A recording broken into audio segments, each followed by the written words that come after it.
Muito bom, já estamos lá no YouTube, vou começar a gravar aqui e aí vou abrir a gente começa de fato a palestra, tá?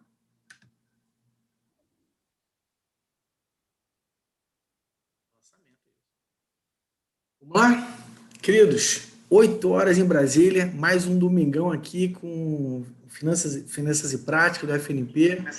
Hoje a gente vai receber o Felipe Salvini para conversar com a gente sobre a história dele linda de empreendedorismo, né, a contar o lado bonito, contar o lado feio, vai abrir o coração com a gente aqui. Eu tive a honra de bater um papo muito legal com ele.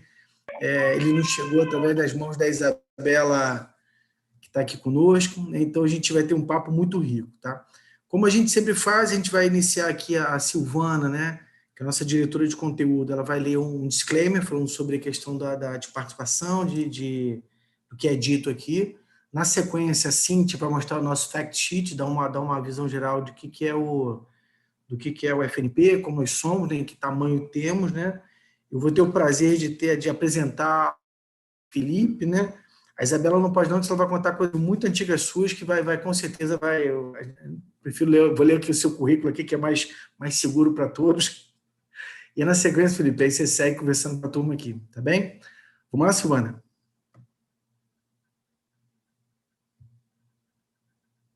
Você está no Silvana? Bom dia, vamos lá. Vamos começar lendo o disclaimer. Bom dia a todos. Bom, as manifestações expressas por integrantes do FNP Finanças e por convidados que participam dos eventos e transmissões online representam exclusivamente as opiniões dos seus autores e não necessariamente a posição institucional do FNP Finanças. Lembramos também que todos aqui presentes concordam em participar deste evento de forma espontânea e, com isso, autorizam o uso de sua imagem para essa transmissão, que ficará disponível posteriormente nos canais oficiais do FNP. Obrigada. Obrigado, Silvana. Vamos lá, Cíntia? Amiga, projeta para mim, por favor, a sheet. Vou projetar. Tá, obrigada.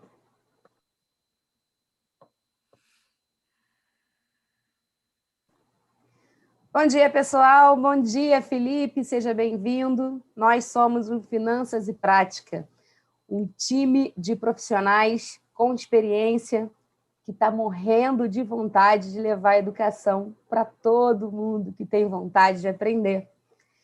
Nós hoje já estamos em todos os lugares do Brasil e nós queremos ir muito além. A gente não só quer ser reconhecido aqui, com mais pessoas aqui no Rio de Janeiro e São Paulo.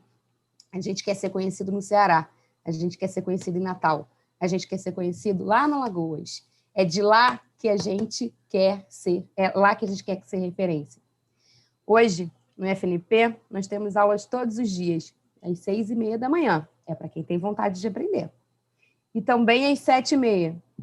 E todo domingo, nós temos sempre um convidado especial para falar sobre temas de alta relevância e a gente faz questão de deixar bem claro que a gente quer unir pontes. Nós estamos aqui para dar as mãos, para unir. É levar o CFO, é levar o diretor, o CEO para o estudante. Felipe, você agora também já faz parte da nossa família. Aproveitem o nosso evento. Obrigada. Bacana, Cíntia. Então, apresentando aqui rapidamente aqui, eu gosto muito de falar que o que está no LinkedIn é letra fria. A gente vai conhecer agora, de fato, o Felipe. Eu tive o prazer de conversar com ele antes desse ponto e tudo que está escrito aqui no papel não traduz o Felipe, não, tá? Vocês ouvindo ele falar, vai ser muito mais vivo, né? Mas o Felipe foi estudante da PUC, ele fez ciência de computação, depois ele passou por Harvard, né? Uma carreira belíssima aqui, né? Eu fiquei até curioso como é que o pessoal do ponto de referência, onde você foi desenvolvedor, como é que o cara pensa assim, pô, a gente deixou o cara embora, cara, né? Foi fundador de várias empresas, como o CIEV, ele trabalhou como diretor na B2W, hoje ele é sócio da Arpex e da Stone, tá? Então, de novo, essa breve leitura que eu fiz aqui não diz nada, vocês vão agora ficar extasiados como eu fiquei de conversar com o Felipe um pouquinho antes aí. Mais uma vez eu agradeço a Isabela, que nos permitiu essa ponte aí com o Felipe. Felipe, muito obrigado. Você está falando aqui com o nosso vídeo, vai ficar disponível lá no YouTube. Você vai chegar ao Brasil inteiro e a gente pode mudar. Nós estamos com certeza mudando o país através da sala de aula, cara. Tá contigo, muito obrigado. Vamos lá. Boa, pessoal. Bom dia. Marcelo, obrigado pela apresentação. Quando você fala, como você falou, quando você leu o currículo assim, parece tudo muito bonito, mas o dia a dia não foi não, né? Tiveram várias dores e eu vou tentar compartilhar um pouco com vocês aqui como que foi isso tudo, né? E como é que, às vezes, quando conta, né, fica até meio romantizado, fica tudo bonito, né? Mas vou contar um pouco como é que aconteceu tudo isso. Antes de começar, será que eu vou contar aqui para vocês um pouco sobre a história de um empreendedor, né? Então, algumas das empresas que eu tive, como é que foram, os sucessos, o que deu certo, o que deu errado, né? Em especial, algumas coisas que deram errado. E aí eu queria saber de vocês o que vocês têm de curiosidade para saber. Então, assim, dado que eu vou falar sobre a história de empreendedor e como foi isso, o que vocês gostariam que eu falasse? O que vocês gostariam, o que vocês têm de dúvida? Ou melhor, vocês têm alguma dúvida? Felipe, eu queria que você falasse muito do que não deu certo, de como é que você, quando você caiu, como é que você levantou. Tá. Né? Porque o ponto é o seguinte, a gente tem muito aluno que está preocupado em fazer carreira em empresa, que está tudo certo, está preocupado em fazer concurso, também está tudo certo, mas a gente estou sentindo falta daquela molecada empreendedora, porque às vezes ficam com medo da queda. Então, se você puder contar a das quedas, Tá. o dark side da tua história, é importante. Porque, como você Tá falou, bom. o LinkedIn, a história é toda linda. Você só conta o que deu certo. Eu quero ouvir teus fracassos e como é que você levantou da queda. Boa. Anotado aqui. O que mais?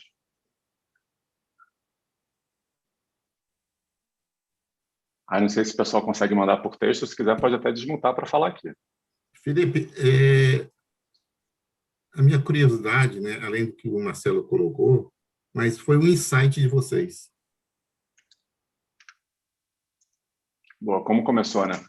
Qual foi os parques para começar? Legal.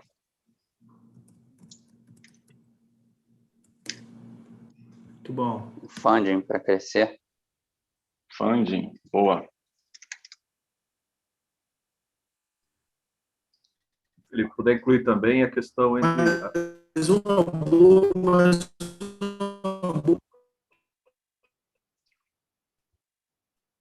E travou para mim. Está me ouvindo ou não? O Marcelo está sim, travando. voltou. Tá, Marcelo. Então, Felipe, o que eu gostaria de ouvir também seria essa questão da diferença entre a estratégia, a ideia e a ação. A pergunta que eu tenho...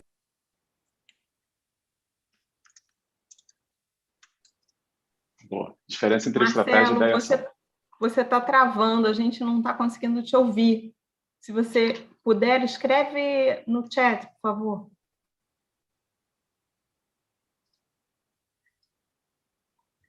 Boa. Mas anotei aqui essa. Mais alguma, pessoal? Acho que algumas dúvidas já vão aparecer no meio da palestra. Assim, as pessoas, ao longo, ouvindo a história, elas vão Perfeito. lembrar de alguma coisa e vão perguntar.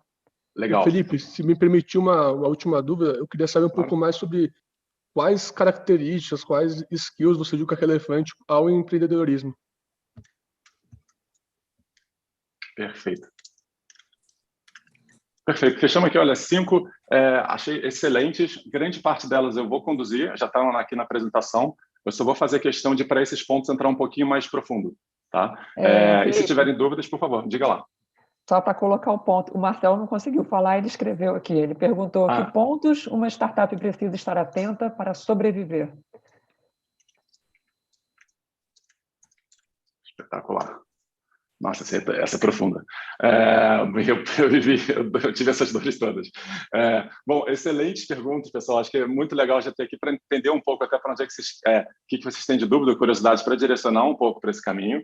E eu acho que nada melhor do que já começar, né? Então, Marcelo contou um pouco sobre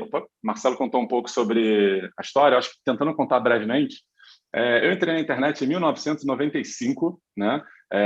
Então já tem um bocado de tempo. Quando eu apresento isso para a galera aqui da Estônia ou para os novos funcionários, que eu gosto de fazer um welcome, geralmente eu até pergunto, né, quantos aqui já tinham nascido. Hoje em dia cada vez mais está frequente.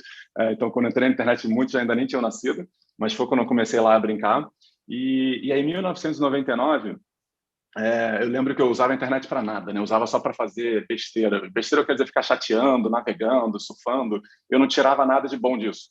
E eu lembro no almoço de domingo, pô, minha mãe está aqui na call, vai ficar até mais, mas ela, não sei se ela vai lembrar, para mim, mexeu muito comigo, onde o meu avô, ele me deu um grande esporro, tá? Por quê? Porque eu não fazia nada de útil. Eu tinha possibilidade de ter um computador, a internet, eu não fazia nada de útil com isso. Aí eu resolvi fazer alguma coisa de útil, e aí eu construí o maior site de GIFs animados da América Latina. Não vou dizer que isso é útil, tá? Sendo bem honesto, mas assim, eu fiz alguma coisa, eu construí um site, eu aprendi a fazer um site. E na época não tinha Google, não tinha nada. Então, como é que eu coletava esses GIFs? Eu basicamente ia numa banca de jornal, comprava uma revista de clipart, pegava lá todas as imagens e eu categorizava na mão em casa, no Notepad, aprendendo HTML. E foi assim que eu comecei a fazer meu primeiro site. Tá? Ali em 2002, mais ou menos, esse site tinha cerca de 2.000 visitas únicas por dia. Tá? Então, pensa, 20 anos atrás, o tamanho da internet, o que eram 2.000 visitas únicas por dia? Eram mais de 250 mil GIFs animados. Tá?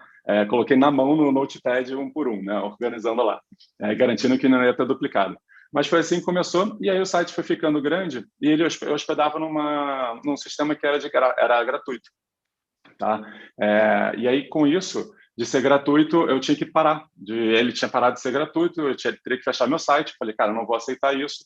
Então, foi aí que eu comecei, em 2003, o meu servidor. Tá? Eu comecei ele, era eu não sabia programar ainda na época, era só um HTML. Eu tinha um amigo do colégio que já sabia programar, então eu convidei ele para ser meu sócio, e a gente precisava pagar R$50 por mês para uma revenda de hospedagem de site. Então, eu entrei com 25, ele com 25, e assim a gente começou a empresa. Tá? 3 meses depois, acabou que ele desistiu, porque a gente começou eu fui para casa dele nas férias, uma semana. Eu lembro que depois de uma semana, a gente estava acordando, comendo miojo no Faustão. Então, ele falou assim, cara, minha vida está errada, estou muito novo, eu quero viver, quero namorar, quero ir para a praia, então eu vou sair. E aí eu comprei a participação dele por R$75, porque eram 3 meses que a gente estava junto.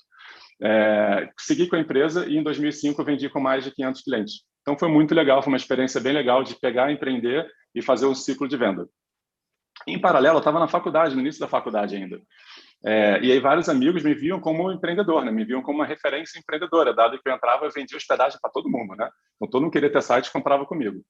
E aí começaram a fazer muitos pitches de, pô, vamos abrir empresa disso, daquilo. Eu me interessei em 2005 numa empresa de VoIP, né? Então uma das pessoas deu essa ideia, gostei.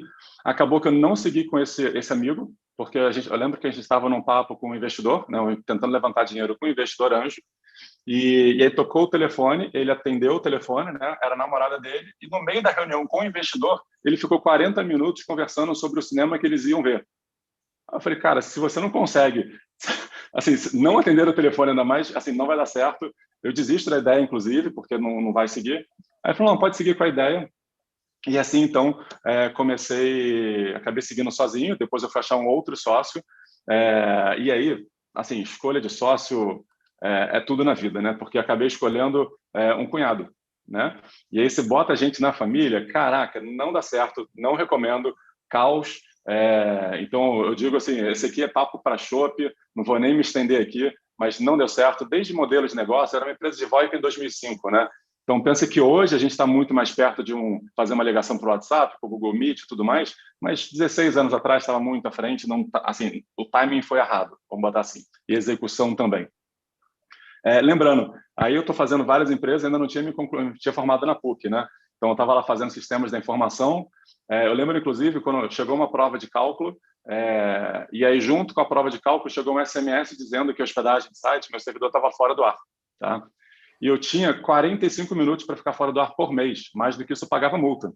Então, eu olhei para a SMS, olhei para a prova, eu entreguei a prova e fui resolver o problema do servidor. Então, assim, a vida não foi fácil. O pessoal pergunta como é que é, assim, a vida é feita de escolhas. Naquele momento, eu estava escolhendo pela empresa, e, inclusive, isso prejudicou muito a faculdade, né? Então, o que aconteceu? Na hora que eu peguei uma empresa na segunda, quando eu fui para a terceira, já foi assim, quando eu acabei a segunda, eu falei, cara, deixa eu acabar a faculdade de uma vez por todas, tá? Então, eu basicamente parei de trabalhar, fui parando tudo para poder me dedicar e concluir a faculdade. Em 2010, eu concluí a faculdade então, em 2009. Em 2010, eu abri a CIV, que é onde eu vou contar mais extensamente aqui. Tá? Vendi ela em 2015, a gente vendeu para a B2W, então fiquei lá 3 anos, falei aqui em 2015. Nesse meio tempo, enquanto CIV, poxa, eu tive a oportunidade de fazer um curso de Harvard, para mim foi, assim, cara, espetacular, espetacular, mudou minha vida, foram 15 dias, um curso super intenso, com executivos do mundo inteiro, de 60 pessoas, 45 eram C-level, né?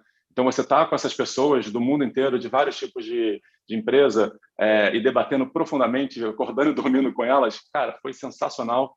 Super recomendo, é um curso que a gente, inclusive é um curso que, desde a Arpex e a Estônia, a gente manda sistematicamente nossos empreendedores, porque realmente transforma a vida de todo mundo.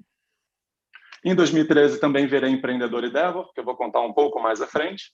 2015, então, fui para a B2W, da B2W vim para a Estônia, e hoje eu estou na Pagar.me, que é a frente digital da Estônia. Então, até me perguntaram ali sobre Marketplace, então agora eu estou exatamente nessa frente digital aqui da Estônia. Tá? E eu vou contar um pouco mais em detalhes todos esses pontos.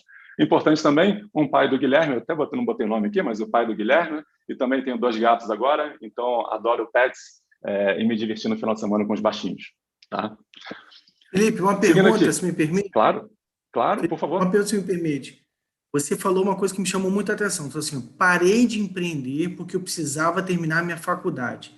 E essa falácia que tem agora de que não termina a faculdade, não.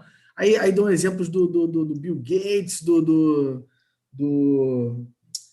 uma série de pessoas aí que estão estourando, como você, que abandonaram a faculdade. Como é que você vê essa falácia agora de que não preciso de faculdade, eu já empreendi, eu fui. Me chamou muita atenção essa sua fala, essa sua preocupação. Deixa eu terminar, depois eu volto para empreender. Eu dar uma palavrinha sobre isso, eu agradeço. Claro. Eu, na verdade, eu não queria fazer faculdade, eu comecei do lado oposto, né? Então, eu não queria fazer porque eu achava justamente desnecessário fazer a faculdade, dado que você pode empreender sem a faculdade. Então, eu era desse time. E aí a família não deixou, sendo bem honesto. Não deixou, falou, cara, você tem que fazer faculdade, vai para a faculdade. E assim eu fui levando em paralelo com a minha ambição, com o empreender.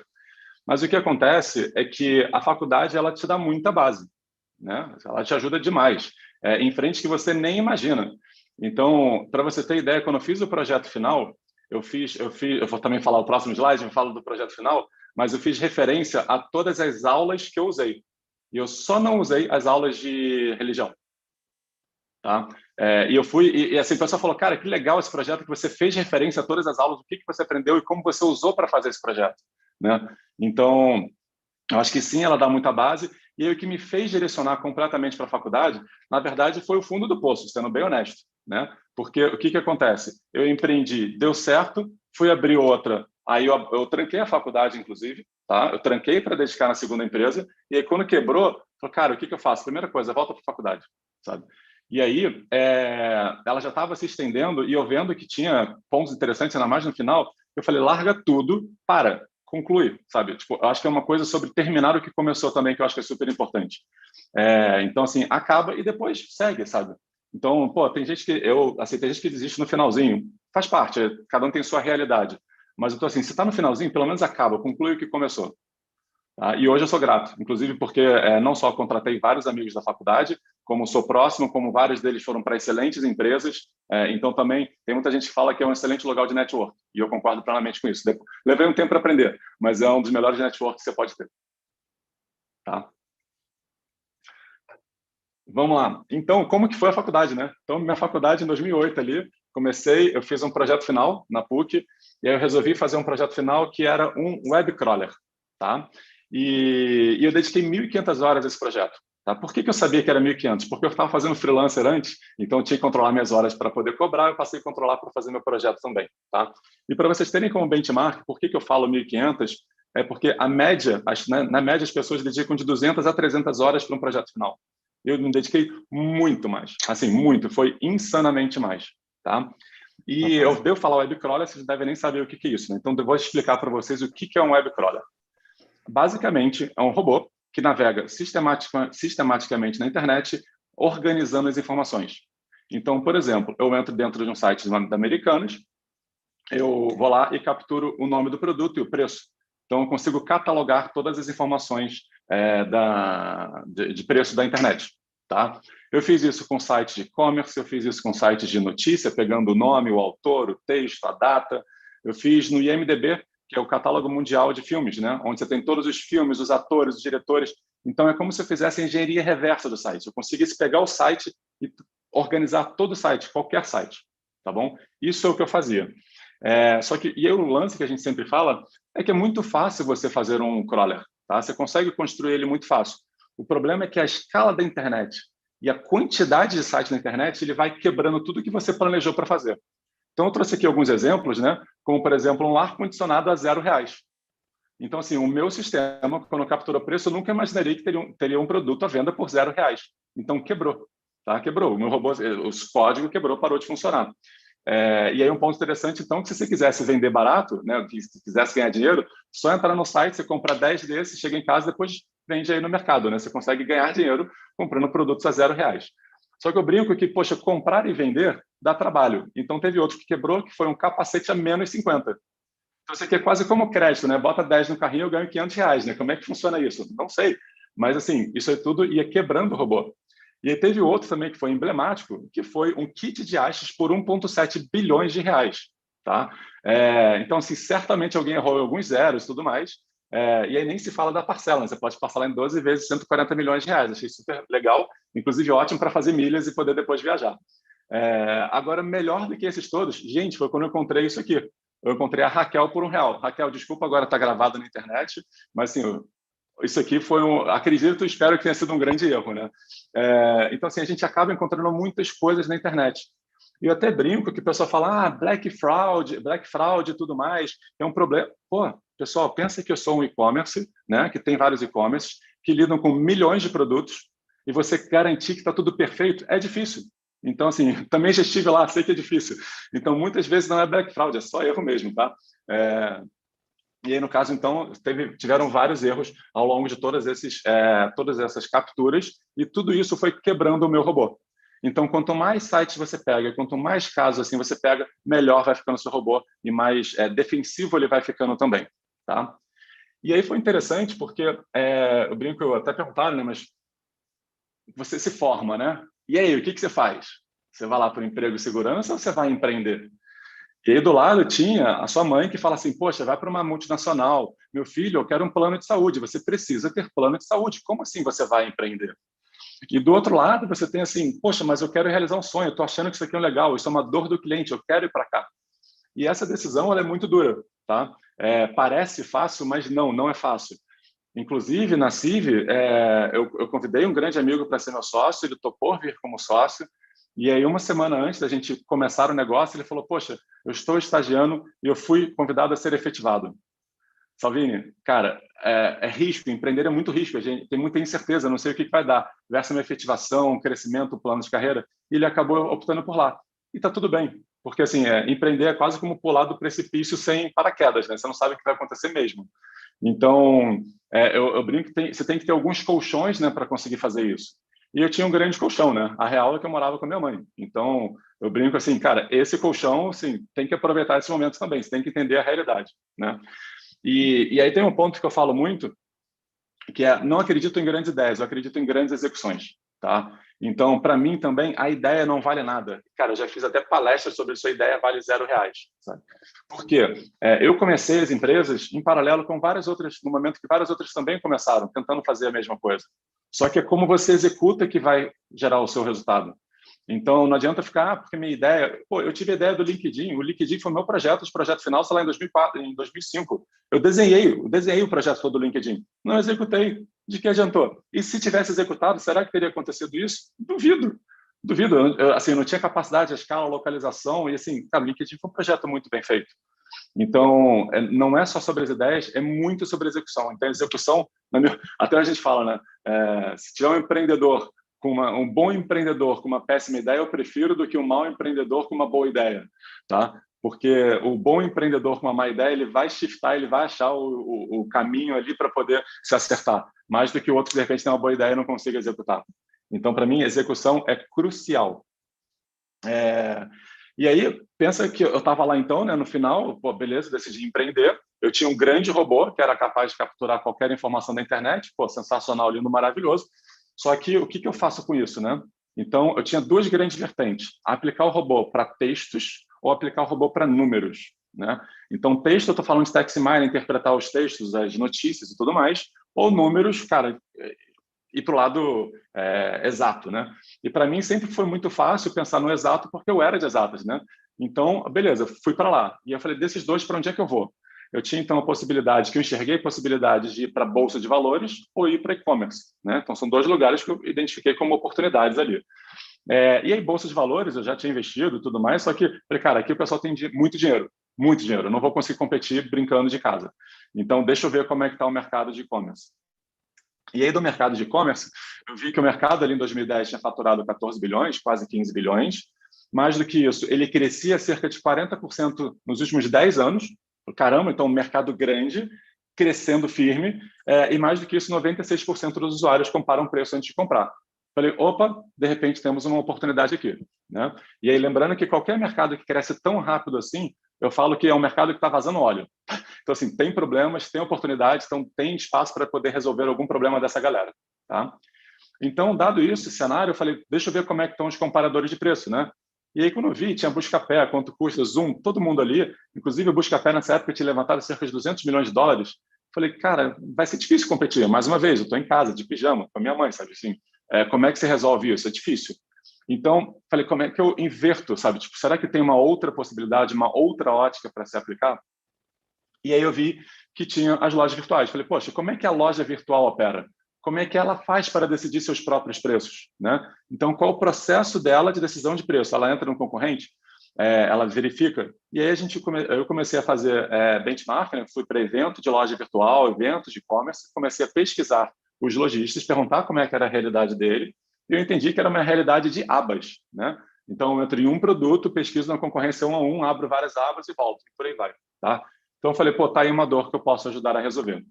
Foi dali, então, que a gente fez uma solução de precificação, de monitoramento de preços da concorrência, tá? Onde você cadastra os seus itens, você sabe como é que está ela em relação aos seus concorrentes e você sabe se você está ganhando de preço, empatando ou perdendo de preço, tá? Então, monitoramento de preço, e aí o grande lema era, hoje é um luxo, amanhã é uma necessidade. Porque no início, ninguém tem, né? Então, dado que ninguém tinha, é um completo luxo, mas depois que todo mundo tiver, vai ser uma necessidade. E foi assim que a gente construiu a tese, tá? Agora, isso é uma visão rápida da CIB, né? Eu vou contar agora como é que foram vários processos da CIB, né? Então, basicamente, tudo começou... eu até não botei a foto aqui, a próxima, na verdade, deixa eu começar aqui. Eu inverti a ordem, perdão. Tudo começou no meu quarto. Então, eu tinha acabado a faculdade e aí, junto com a faculdade, eu passei para o mestrado na FRJ e eu comecei, a gente passou para a incubadora na PUC, tá? Só que isso tudo aconteceu em janeiro, e aí, basicamente, em fevereiro, quando liberaram mesmo para a gente a sala, a incubadora, eu caí de moto, e aí eu caí de moto, fraturei o calcanhar, eu não podia andar, e eu não podia ir nem só para o mestrado, como também não podia ir para a incubadora, porque tinha escadas lá. Então, basicamente, começou lá em casa, no meu quarto, eu todo dia levantava o colchão aqui, era uma mesinha de bar que a gente tinha, e aí todo mundo que chegava, todo mundo, eram 2 pessoas, 2 estagiários que eu contratei, a gente tinha que montar a própria cadeira.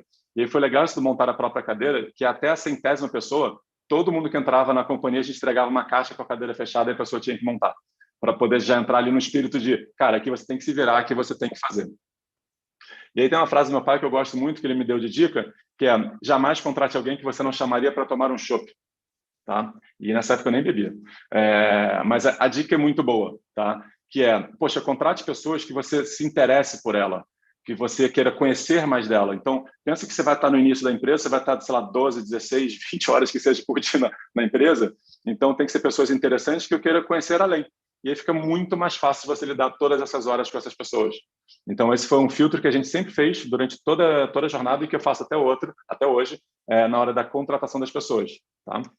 E aí, voltando no slide que eu acabei invertendo, então a gente começou lá na incubadora, depois de já ter passado a perna, né? Uma salinha de 20 metros quadrados, dava para botar até 12 pessoas, então, assim, dá para espremer bastante pessoas numa sala, quando você não tem dinheiro, mas a gente sempre tentou fazer uma sala bacana, sabe? Tipo, apesar de ser mais espremido, eu trouxe aqui porque são carinhos, né, que a gente teve de ter uma sala bem pintadinha, a área sempre limpa, um ambiente, computadores bons, porque você quer que as pessoas queiram ir para o ambiente e passar muito tempo lá. Elas não têm que ir por uma obrigação, né? Então, a gente sempre tentou cuidar disso para manter todos engajados.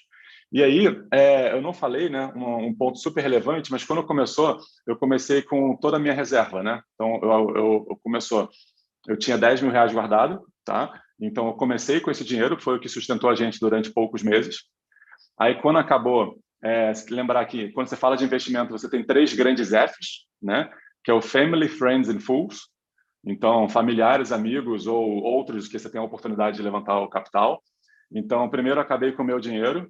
Aí, o segundo, eu falei, cara, tá difícil aqui, mãe me ajuda. Então, chamei minha mãe, me ajudou.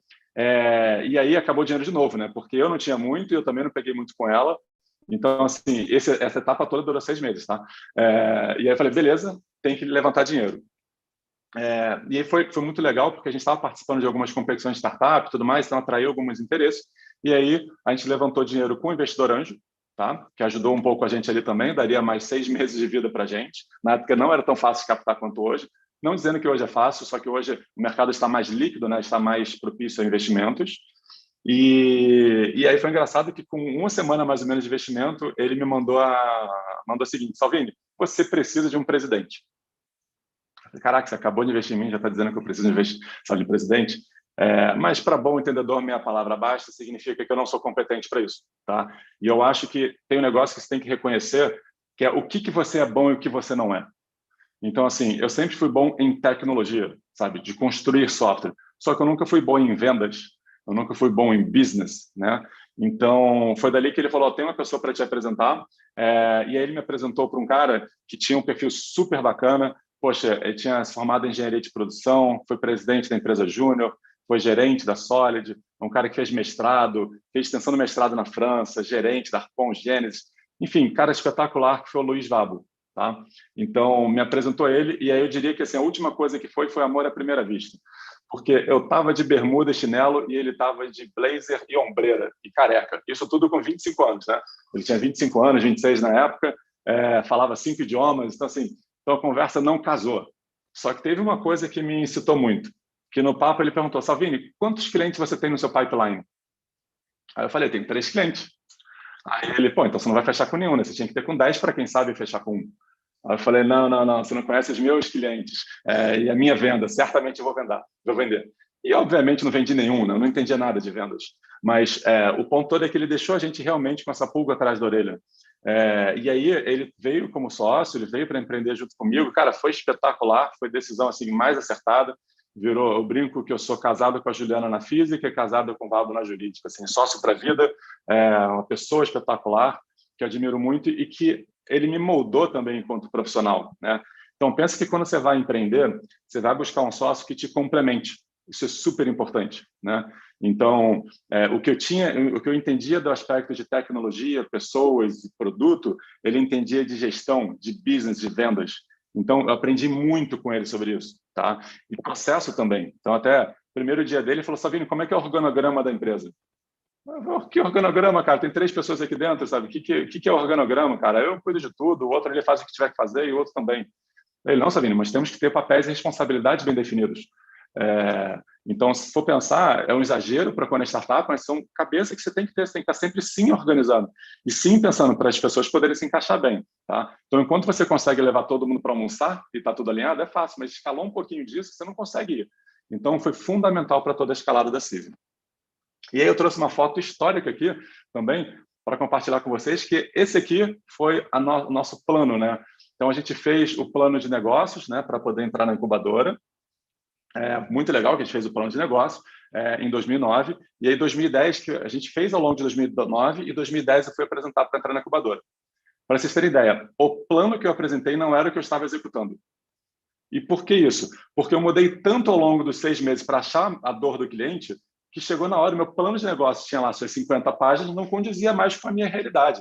Eu até falei com a incubadora, pessoal, o que eu faço aqui? Eu apresento o que eu estou fazendo ou o que eu entreguei para vocês? Né? Então, assim, foi difícil. Mas por que isso? Porque quando você está começando, você tem que se adaptar. Não dá para ser muito engessado. E aí, da mesma forma, é a planilha financeira. Cara, Excel aceita tudo.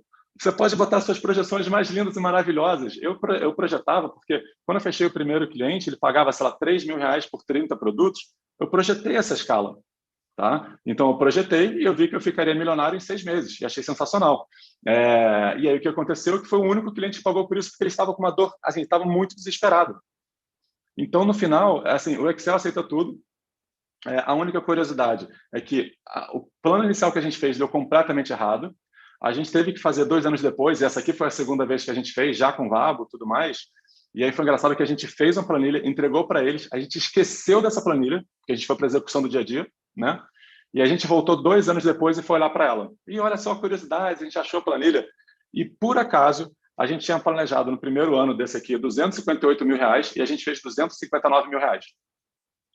Então, também provoco, nunca o planejamento foi tão bom, só que a execução foi completamente diferente do que a gente tinha planejado. Então, assim, foi oposto, só que no final deu mais ou menos aquele mesmo número, né? E, obviamente, todas as seguintes deram errado, mas aqui foi bem curioso. A gente fechou ali 2010, então, com 6 Sivers, tá? Isso aqui até foi... Meu pai mora em Friburgo, então levei todo mundo lá para Friburgo para a gente comemorar um final de semana, então a gente sempre teve no final do ano comemorar junto e estarmos juntos, tá? Viramos 2011, produto, né? Então, produtinho legal, pronto para vender. Uma das pessoas do time falou: pô, Savini, bora para Campus Party. Aí, o que Campus Party, cara? O que é isso? Nem ouvia falar direito. Aí ele, pô, Campus Party é legal, vai ter eventos de empreendedores, vai ter competição de empreendedores. Eu falei, tá, legal, mas por que eu deveria ir? Cara, bora lá, vai ser legal, vamos pegar feedback. E aí foi muito legal porque realmente, poxa, esse é um dos maiores eventos nerds que tem, né? Você passa o quanto você conseguir na esquerda aqui, nos monitores, com uma conexão gigante, sensacional, 17, 20 palestras simultâneas, e aí quando você cansa, você atravessa 100 metros, você tem ali 6 mil barracas de camping, você dorme lá e fica assim durante uma semana. Eu fiz 2 vezes, foi muito legal, eu recomendo para quem não teve essa experiência. Na minha opinião, sem dúvida, o evento mais nerd que eu já participei. E o legal é que tinham 300 empresas competindo, né? 300 empresas competindo para o prêmio lá de empreendedorismo.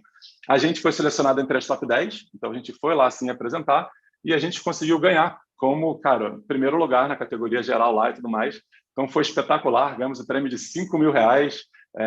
Inclusive, levei 6 meses para conseguir receber os R$5 mil. Eu gastei mais de telefone cobrando do que para receber. Mas, assim, foi muito legal, porque é muito feedback que você recebe ao longo do processo, sabe? É muito contato, mais uma vez, network, te ajudando a validar o seu negócio, né? E aí o bom do evento é que, cara, te dá muita mídia, né? Então, a gente saiu em vários jornais, revistas, online, Globo News, saiu na televisão, saiu em vários lugares, foi muito bom, tá? O único ponto que eu falo é que ganhar competição é bom, só que não dá dinheiro, né? Não é isso que vai resolver o seu problema. Então, ele é só bom para o ego, né? Você fica feliz e tudo mais, mas, na real, assim, não... é bom para pegar feedback, mas não é o que resolve o seu problema. A empresa vai continuar acabando. E aí eu vou fazer uma leve pausa aqui para dar uma olhada nas perguntas, porque eu acho que já tem coisas que eu posso dar uma aprofundada aqui.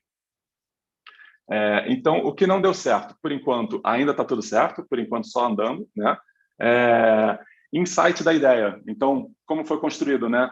Dado o robô, olhar sobre e-commerce, olhar sobre... Ou seja, toda essa quebra eu acho que eu expliquei aqui. Tá claro?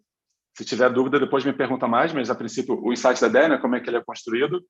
A parte do funding, então, teve o meu dinheiro, teve família e teve anjo, né? Por enquanto, tem mais ainda pela frente, mas, por enquanto, foi assim que a gente foi levantando. E lembrando também que, quando você fala de funding, em especial, assim, para anjo, é muito sobre confiança. É muito confiança, sabe? Então, ali, para você ter ideia, ele deu dinheiro, a gente não tinha nem contrato, ele fez investimento, ele nem contrato a gente tinha ainda. Então, foi muito na base da confiança mesmo. Tem um outro, esse último ponto aqui. Que pontos uma startup precisa estar atenta para sobreviver? E aí, até aqui, eu tinha essa planilha financeira que eu olhava, a forma como a gente analisava eram meses de vida, né? Então, quantos meses eu tenho de vida até fechar a empresa? E aí um ponto aqui que é super difícil empreender, e eu já vi várias pessoas errando e acertando, é uma linha bem tênue, que é qual é a hora de desistir? Tá? Então, eu já vi empreendedores amigos que passaram 3 anos insistindo e no final ficaram completamente quebrados, tá? E eu tinha medo disso. Eu tinha medo também de acontecer isso. Então, a gente olhava meses de vida e eu botava sinais. Se isso aqui não acontecer nos próximos 3 meses, eu vou fechar a empresa. Se isso aqui não acontecer nos próximos 6 meses, eu colocava marcos ao longo, tá? E aí foi interessante que a gente começou ali em abril e aí um dos cortes era setembro, tá? Então, se até setembro eu não tiver um cliente, eu vou fechar, tá? E aí chegou setembro, não tínhamos nenhum cliente. E aí como é que você faz, né? Porque assim, você tem ali mais 2 meses de vida, não tem nenhum cliente, e eu botei esse corte. Só que conversando com os clientes davam super feedbacks positivos, falando, poxa, mas isso aqui, assim, tá tudo muito legal, mas eu não estou achando exatamente o produto, tá? Então tem um momento ali de achar o produto, a dor que o cliente queria resolver, a forma de visualizar, a forma de vender. E aí foi nesse momento que eu falei, beleza, não deu um cliente, só que eu vou me dar mais, 3 meses de vida. E aí a gente se deu mais 3 meses de vida, e em janeiro a gente conseguiu conquistar nosso primeiro cliente, tá? Mas eu estava ali na beira mesmo, sabe? Estava muito perto de fechar. Então, eu acho que a startup ela tem que sempre preocupar como é que eu trago receita, como é que eu consigo equilibrar um pouco aqui meus investimentos. Parte do que a gente fez, eu não sabia na época que se chamava Bootstrap. Então, basicamente, a gente começou fazendo o nosso produto para vender para o mercado, mas para poder ajudar a bancar, a gente prestava serviços. Então, eu vendia serviço de crawler, vendia serviço de desenvolvimento de software, tá? Para poder ajudar a bancar um pouco. Então, é sempre importante tentar ficar o mínimo negativo possível, o máximo positivo, para você ganhar mais sobrevida e botar marcos ao longo da sua jornada para saber a hora certa de sair ou não. Tá? Então, agora, a resposta certa até hoje eu não tenho. Tá? Mas, para mim, é muito sobre ficar muito atento e muito concentrado nisso. Sabe? Você tem que botar alguns marcos, senão você vai deixando passar. Tá? Seguindo aqui, então, a gente basicamente bateu em todos os grandes clientes, tá? Ninguém quis a gente. Sempre falavam, seu concorrente tem, meu concorrente tem. Ninguém tinha, então o pessoal estava tranquilo porque ninguém mais tinha essa solução, logo eles não estavam ameaçados, vamos dizer assim.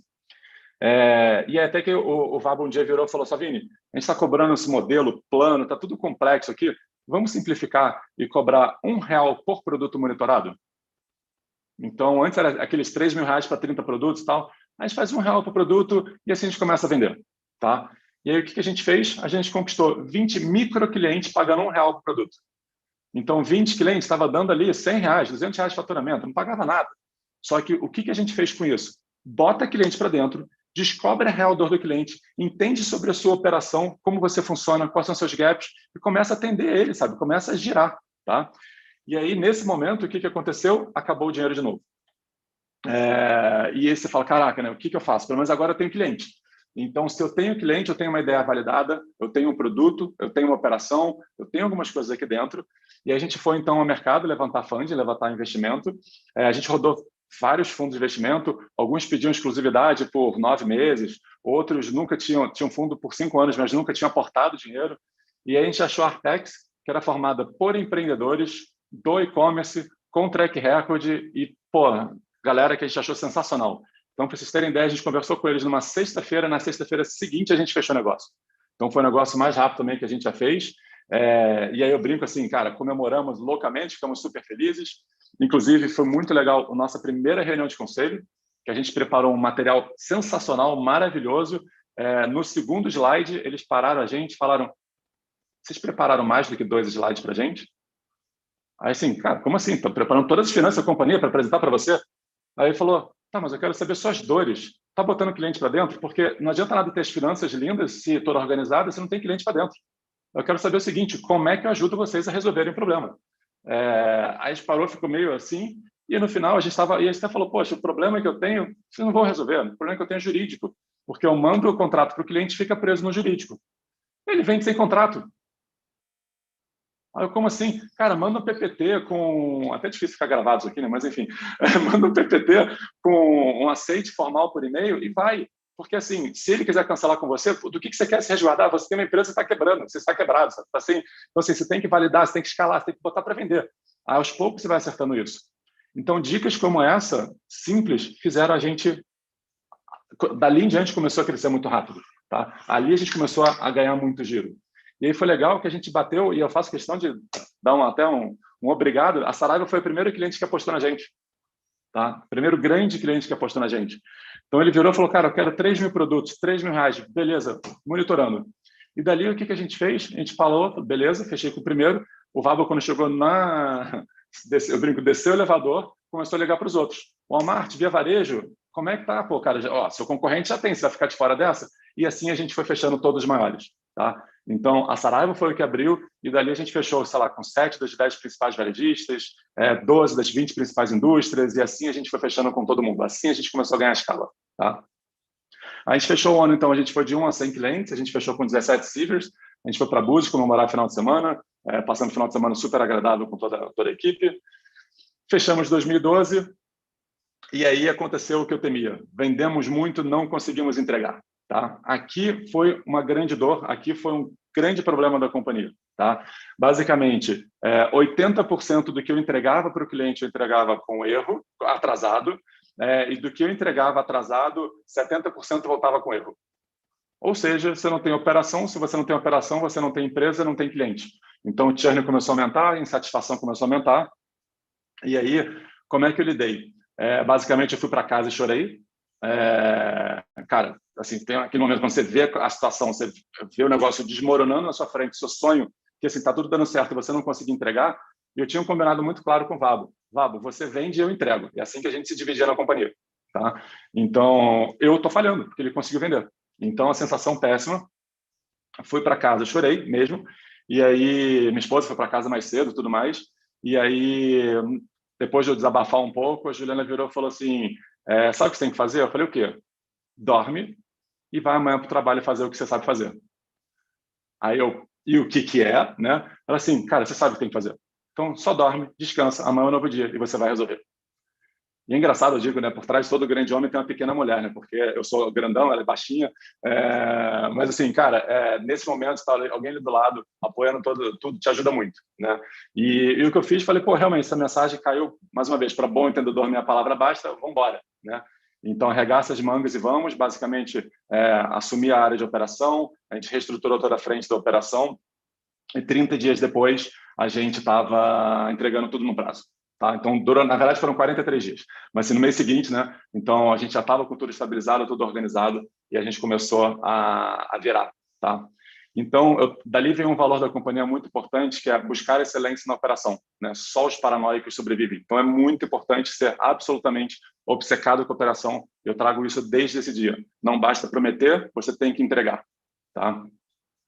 Fechamos o ano ali já com 57 servers, final de semana não foi um dia, uma casa aqui no Rio, que a gente também passou super legal com todo mundo, churrascão como sempre.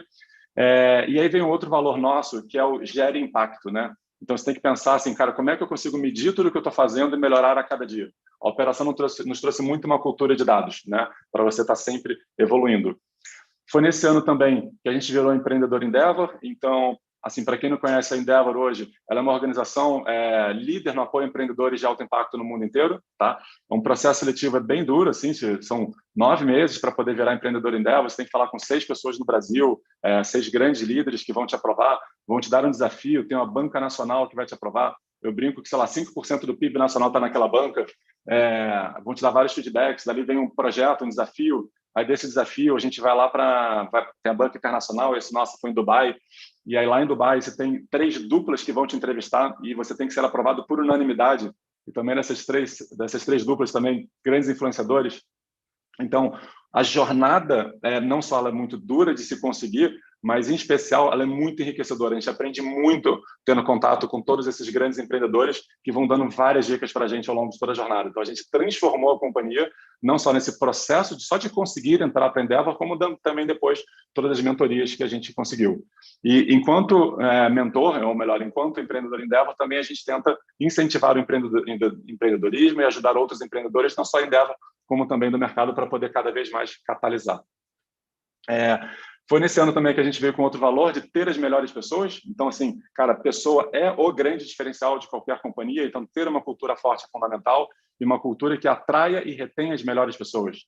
E eu gosto muito da frase que liderar é você ouvir, ser exemplo e cumprir o que promete. Para mim, essas são as 3 grandes características do líder e que a gente sempre tentou trazer muito forte. A gente fecha o ano, então, ali com 87 servers. Até aqui, esse aqui é o Street, né, que é o fundador da Stone. O Piau também já estava lá, que é o atual CEO. Então, a galera sempre participando com a gente. A gente foi investido pela Artex, que é quem fundou também, né, a Stone e todo mundo. Então, pô, um time super bacana, incrível. Vários aqui já voltaram a trabalhar comigo, a gente separou, mas já voltamos também. Estou super feliz, diga-se passagem. Alguns voltaram semana passada. Então, 2014, então, a gente veio com um posicionamento muito forte de, nossa tese é monitoramento, inteligência e otimização. Com grande foco, como é que eu consigo, com um diferencial, né? como é que eu consigo oferecer o melhor produto para o meu cliente? Tá? Como é que eu consigo ter o melhor atendimento, o melhor processo? As pessoas voltam por um bom atendimento. Lembrem, cara, atendimento vende. Então, como é que você consegue fazer disso um diferencial seu? E, por fim, nosso terceiro principal pilar era pessoas e cultura, né? E quando eu falo de pessoas e cultura, é muito sobre ter um propósito claro, seus valores bem definidos, ter um sonho grande, cara, para onde é que eu quero chegar, para onde é que eu vou, né? Então, eu digo que o propósito é porque eu acordo, né? E o sonho grande é onde é que eu quero chegar. E aí, feito isso, seta desafio e dá autonomia, sabe? Tipo, deixa o cara trabalhar. Você tem as melhores pessoas, você tem que deixar ele trabalhar. Ele não quer ser mandado, não quer ficar... ele quer ter mais espaço. Então, é isso que a gente busca. E dali vem outro valor, que é ser um bom dono do negócio. Então, uma vez que você está alinhado nesses pilares, cara, vai lá e seja dono, sabe? E aí foi interessante que esse foi um ano que a gente reduziu. A gente tinha 87, a gente passou para 83 e a gente dobrou o faturamento. Tá? E por que a gente fez isso? A gente tinha passado por uma crise, que eu acabei não falando tanto aqui, mas passou por uma crise naquele momento, né, naquele momento que a gente perdeu, que eu entrei na crise, que eu tive que refazer toda a operação. Esse momento de crise que eu resolvi em 30 dias ficou bonito como eu contei, né? Mas eu esqueci o pior. É que a forma como a gente resolveu a crise foi, para resolver a crise, não ter tempo de ouvir as pessoas, que foi algo que a gente sempre fez. Então, eu mando, você obedece. Tem que fazer isso, isso, isso. E assim a gente foi. Tá? E assim a gente passou o primeiro mês e com 43 dias lá a gente tinha estancado a crise. E sensacional, nesse momento você tira o botão de crise. Tá? Só que acontece que a gente sofreu tanto com a operação que por mais que estivesse entregado no prazo, eu falei, não, ainda não resolveu porque ainda temos isso aqui para resolver. Então, a gente atacou mais coisa. E passou o segundo mês, tudo já no prazo, só que eu falei, não, mas ainda tem muito problema operacional. Vamos continuar atacando, botão de crise. E assim a gente passou 6 meses em botão de crise. E aí o que aconteceu foi que a gente perdeu nossos principais talentos, porque a gente perdeu a nossa essência. Tá? Então, ali 2012 para 2013, 2014, agora eu esqueço na data, mas a gente perdeu a nossa essência ali, foi exatamente antes de virar Endeavor, diga-se de passagem. E aí a gente falou, cara, não somos mais nós mesmos. Então, a gente teve todo um trabalho para virar isso e falar, cara, aprendi, né? Não vou, solta, vamos voltar a ser nós mesmos. E foi legal que no curso de Harvard, eles falaram sobre isso. Falaram assim, não, se você tiver, a empresa entrou no modo crise, você sim tem que ligar o botão de crise. O botão de crise sim é top-down, só que se você tem uma cultura bottom-up, se você tem uma cultura de ouvir o seu time, você não pode ficar com isso ligado por mais de 3 meses, senão você perde a sua cultura.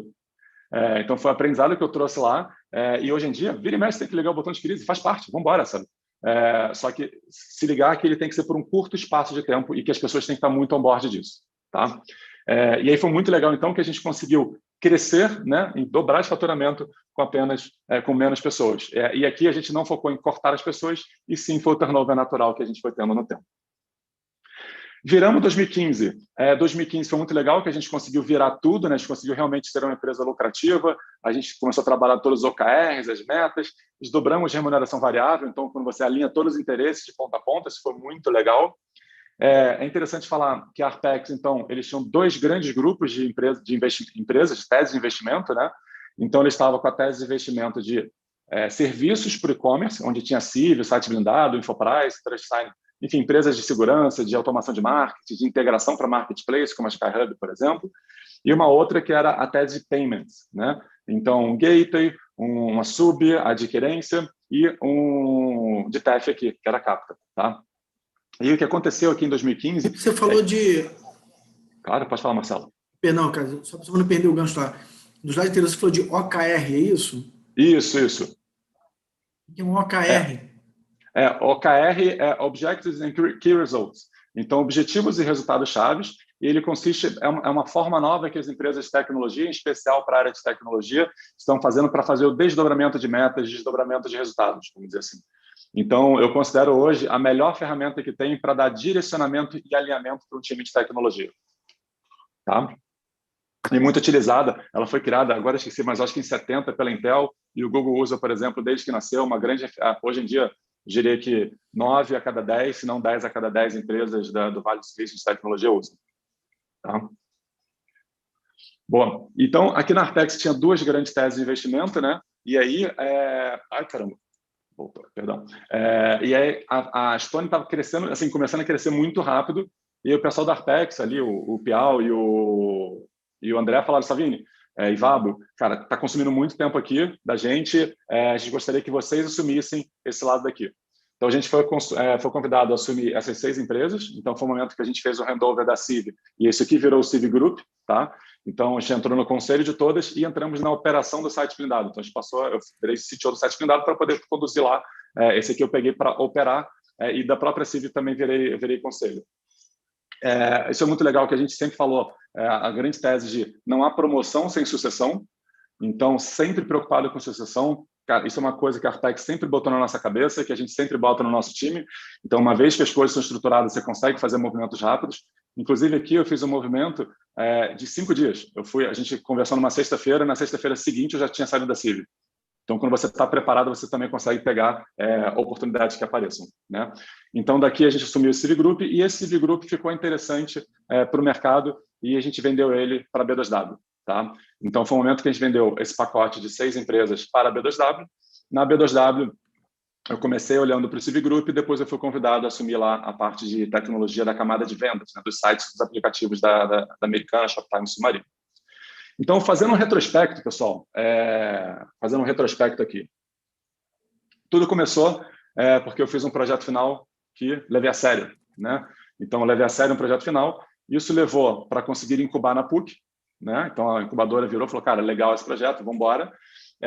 Estar incubado na PUC viabilizou a gente a achar o time certo, sabe? Tipo, as pessoas... Porque lembra que, eu não falei isso também, mas eu acho que 90% das empresas incubadas na PUC sobrevivem mais do que 3 anos, enquanto 70% das empresas abertas morrem nos primeiros 3 anos. Então, tem uma estatística que joga a favor, tem alguém que já validou sua ideia e tudo mais. Se você incubar, você pegar, isso te dá um selo a mais. Então, e estar ali próximo da PUC também foi muito bom para atrair os talentos da PUC, né, que é um excelente berço. Dali a gente foi para uma competição que eu não passei aqui, mas foi o tiro do papel, né? Esse tiro do papel viabilizou, né, o Anjo, né, como falei, trouxe visibilidade para investimento. Dali a gente conseguiu sobreviver para ir para uma Campus Party e também ganhar em primeiro lugar e ganhar bastante visibilidade. Dali o Vabo viu esse track record e falou, caraca, eu quero fazer parte disso. E o Vabo estava com outras oportunidades, ele realmente é um profissional completamente outlier. E aí ele viu isso e falou, cara, quero me juntar a isso também. Graças a essa tese, a Arpex veio, porque geralmente fundo não entra quando só tem um sócio, geralmente eles querem 2 a 3 sócios, tá? Isso é uma tese muito forte. As empresas de sucesso têm 2 ou 3 sócios, é um número mágico ali. Então, ele toparam entrar na gente. Com isso, a gente conseguiu sobreviver e break-var. Então, nossa receita é maior do que a despesa, que para a gente, acho que é a missão de toda empresa, né? Com isso, a gente conseguiu ter um pouquinho mais de respiro para focar nas pessoas. E, focando nas pessoas, a gente construiu o CIV Group. A gente montou esse case de virar o CIV Group, que ficou interessante para a B2W, né? Então, eu brinco assim, cara, nada foi por acaso, tudo conseguiu se encaixar e uma coisa vai puxando a outra. Então, todo esse track record vai puxando. Quando eu fui para a B2W, cara, uma missão clara em aumentar a conversão. Ali, reestruturei a área, novo site, a gente já fez todos os sites da Americana, Shoptime, Submarino, com foco insano no cliente. E ali eu fiz uma proximidade do time de tecnologia com o time de negócio, né, com o time de marketing. Para essa ideia, eu fiquei e falei, beleza, a meta da tecnologia é entregar software. Não é isso. Eu disse, marketing, qual é a sua meta? Minha meta é aumentar a conversão. Time de tecnologia, sua meta é aumentar a conversão. Então, dali que vem o OKR, né? Como é que você consegue alinhar as metas? Então, um ponto interessante, eu lembro de uma conversa que a gente teve em que o time de tecnologia não queria fazer um banner rotativo no site, tá? E aí eu peguei, mas por que você não quer fazer? Porque eu acho que não vai fazer sentido, etc e tal. Beleza? Time de marketing, o que você quer fazer? Quero banner rotativo. Tá bom. Time de tecnologia, sua meta é aumentar a conversão. O que você vai fazer? Não sei como é que faz para aumentar a conversão, só entendo de entregar software. Então você não sabe o que fazer para aumentar a conversão? Eu sei quem sabe. Pergunta para o marketing. Aí ele foi para o marketing falou que precisava de banner rotativo, ele foi lá e fez. E aí, o que eu quero dizer com isso? Gente, quando você coloca meta de negócios para um time de tecnologia, ele sim tem várias hipóteses, sim trabalha muito forte, mas o grande barato é que ele vai atrás de quem sabe. Então, a gente conseguiu inverter de marketing ficar mandando em tecnologia para tecnologia ir atrás do marketing, tá? Para pedir ajuda. E aí, só de fazer isso, os times trabalharam muito mais próximo. Foi muito incrível, foi uma experiência incrível de time. Ali, até então, eu tinha liderado no máximo um time de 25 pessoas em tecnologia, aqui já foi para 150, então já é um desafio de uma outra proporção, né? Desafio, a escala, o tamanho da B2W, operação 24/7, todos os indicadores. Enfim, aprendi muito e sou muito grato, tá? Foi muito boa a experiência. Dali até um exemplo também, eu fazia hackathon, eu sempre gostei de hackathons, então esse aí foi um hackathon que a gente fez lá, com prêmio e tudo, foi muito divertido, a galera lá muito, muito boa. E dali acabou, passei meu tempo lá de 3 anos, e aí vim para a Estônia, né? Por que eu vim para a Estônia, né? Eu brinco, cara, 5 letras, começa com S, termina com E e é verde, ou seja, é CIV, né? É CIV escrito de outra forma. Então, brincadeiras à parte, mas está ali no sangue já. Poxa, o pessoal que investiu na gente na Artex, a gente sempre teve uma cultura muito alinhada, muito próximos. Então, eu vi o Mineiro fazendo a primeira transação, ou melhor, não estava lá, mas eu acompanhei por eles, todas as notícias, sempre estive muito próximo, a gente dividia escritório com eles, sempre admirei muito. E aí, quando eu vim para a Estônia, eu vim como diretor de tecnologia, só que o meu contexto, eu não sabia nada de payments, eu nunca tinha trabalhado em ambiente regulado, eu nunca tinha trabalhado com hardware, né? Então a gente fala das maquininhas, do POS, né, que está na ponta, então nunca tinha trabalhado com isso. A gente também tem data centers, eu sempre fui da cloud, então também não tinha conhecimento. E dentro da Estônia, na área de tecnologia, a gente tinha acabado de passar por um corte de 30% do time, tá? Estava com constantes incidentes e o time estava exausto. Aí eu falava, Savini, topa o desafio? Cara, vamos embora, nem sei o que vai acontecer dali, morro de medo, frio na barriga, mas vamos tentar ver aqui, vamos ver o que dá para a gente fazer. Então, cara, foi muito legal. A gente trouxe desde muito planejamento para os times, para fazer o planejamento entre tribos. Esse aqui foi um dia que a gente botou todo mundo na sala, post-it de ponta a ponta. Tinha um time aqui que tinha pelo chão e tudo mais. Isso aqui foi antes ainda. Fizemos hackathons. Vivi o IPO lá. Inclusive, poxa, estava no aeroporto para poder viajar para Nova York, para poder participar do IPO. E aí, cara, quando estava fazendo meu check-in, tocou um telefone, estamos com problema de segurança, cara, volta tudo, volta para o escritório, sai do escritório 48 horas depois. Então, a gente teve um desafio muito grande até no pré-IPO, cara. A gente teve bastante desafio de SOX, Bacen. Aqui o Mineiro, né, que falou, então esse aqui foi um momento lá na Nasdaq, no Mineiro apertando o botão, que foi o nosso primeiro cliente. Todo mundo na Times Square, então a gente comemorando lá, a gente fez o IPO na Nasdaq. Eu não sei como é que está hoje, mas sei lá se está 10 bilhões que a gente está valendo de dólares, assim, mas... Então, assim, uma grande empresa que a gente conseguiu fazer um grande case aí no Brasil e levar um pouco do Brasil para o mundo. A gente, inclusive, vira e mexe, a gente coloca algumas frases, os agradecimentos lá na Times Square para os empreendedores brasileiros, para a cidade do Brasil. E um motivo, né, assim, por que eu fui para a Estônia? Acho que tem alguns motivos de eu ir para a Estônia. Vai desde ali de eu admirar muito os empreendedores, admirar muito a cultura, mas tem um ponto por trás que eu queria saber o seguinte: qual é o secret sauce, né? Qual é o segredo da Estônia? Como é que conseguiu crescer tão rápido? Nunca vi uma empresa com a velocidade de crescimento tão grande quanto a Estônia. E eu falei, cara, apesar de estar do lado, né, nada como estar dentro para poder vivenciar isso e ver qual é o diferencial. E aí hoje, posso dizer que, para mim, claramente o diferencial são dois, né? Pessoas, obviamente, a cultura, mas o cliente. A obsessão pelo cliente. E a obsessão que ela não é falada, não é só falada, ela é vivenciada de ponta a ponta aqui dentro. Então, isso aqui, para mim, até hoje, eu fico chocado positivamente a nossa obsessão pelo cliente, como o cliente estar em primeiro lugar e que eu tenho que oferecer um bom serviço para ele, né? Então, está sendo espetacular essa jornada aqui dentro.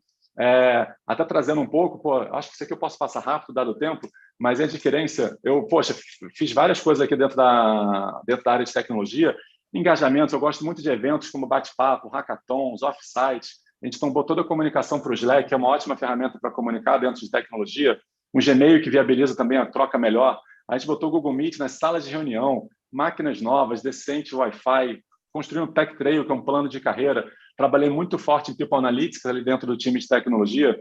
Na frente, incidente, processo, indicadores, toda a estabilização de incidente, fazer toda a gestão de incidentes, o que é um P0, o que tem que parar tudo, P1 mais ou menos. Infra, failover de data center, aqui isso é super técnico, né, pessoal? Vou até pular aqui, que esqueci, me perdi aqui na parte técnica com o time de finanças, perdão, mas eu me empolgo aqui, é meu viés. Não, mas é interessante, cara, isso é interessante. A gente consegue montar um paralelo para tudo. Você está falando então, aí, está batendo na cabeça aqui total, fica à vontade. Então, no final, redundância... Cedaraço, 9 horas, está super cedo. Tá. Redundância para tudo, você não pode cair, você tem um ambiente, uma infraestrutura de payments, você não pode cair, né? Então, trazendo uma cultura de dados muito forte para a decisão de orientar a dados, toda uma estrutura de data lake, planejamentos, produto, a gente começou o piloto de produto de crédito, cara, foi muito legal. Então, foram 2 anos muito legais ali, e aí eu brinco que essa aqui parecia o meu dia a dia na Estônia, né? Então, cara, sempre em altíssima velocidade, tudo muito na beira de um colapso, vamos dizer assim, que significa qualquer errinho aqui pode por água abaixo, porque, poxa, é um negócio muito grande, que cresce muito rápido, que tem muita coisa, sabe? Não, assim, é muito desafio de várias frentes. E aí, nesse ano, no final ali de 2019, foi quando, na real, eu diria que eu joguei um pouco mais para a direita e não consegui, tá? E o que aconteceu ali? Basicamente, cabeça, né? Desafio muito grande, tudo muito grande. A gente voltou com incidentes e aí a minha condição emocional, dado o limite que eu já estava da minha pressão, para a minha experiência aqui, não deu, tá?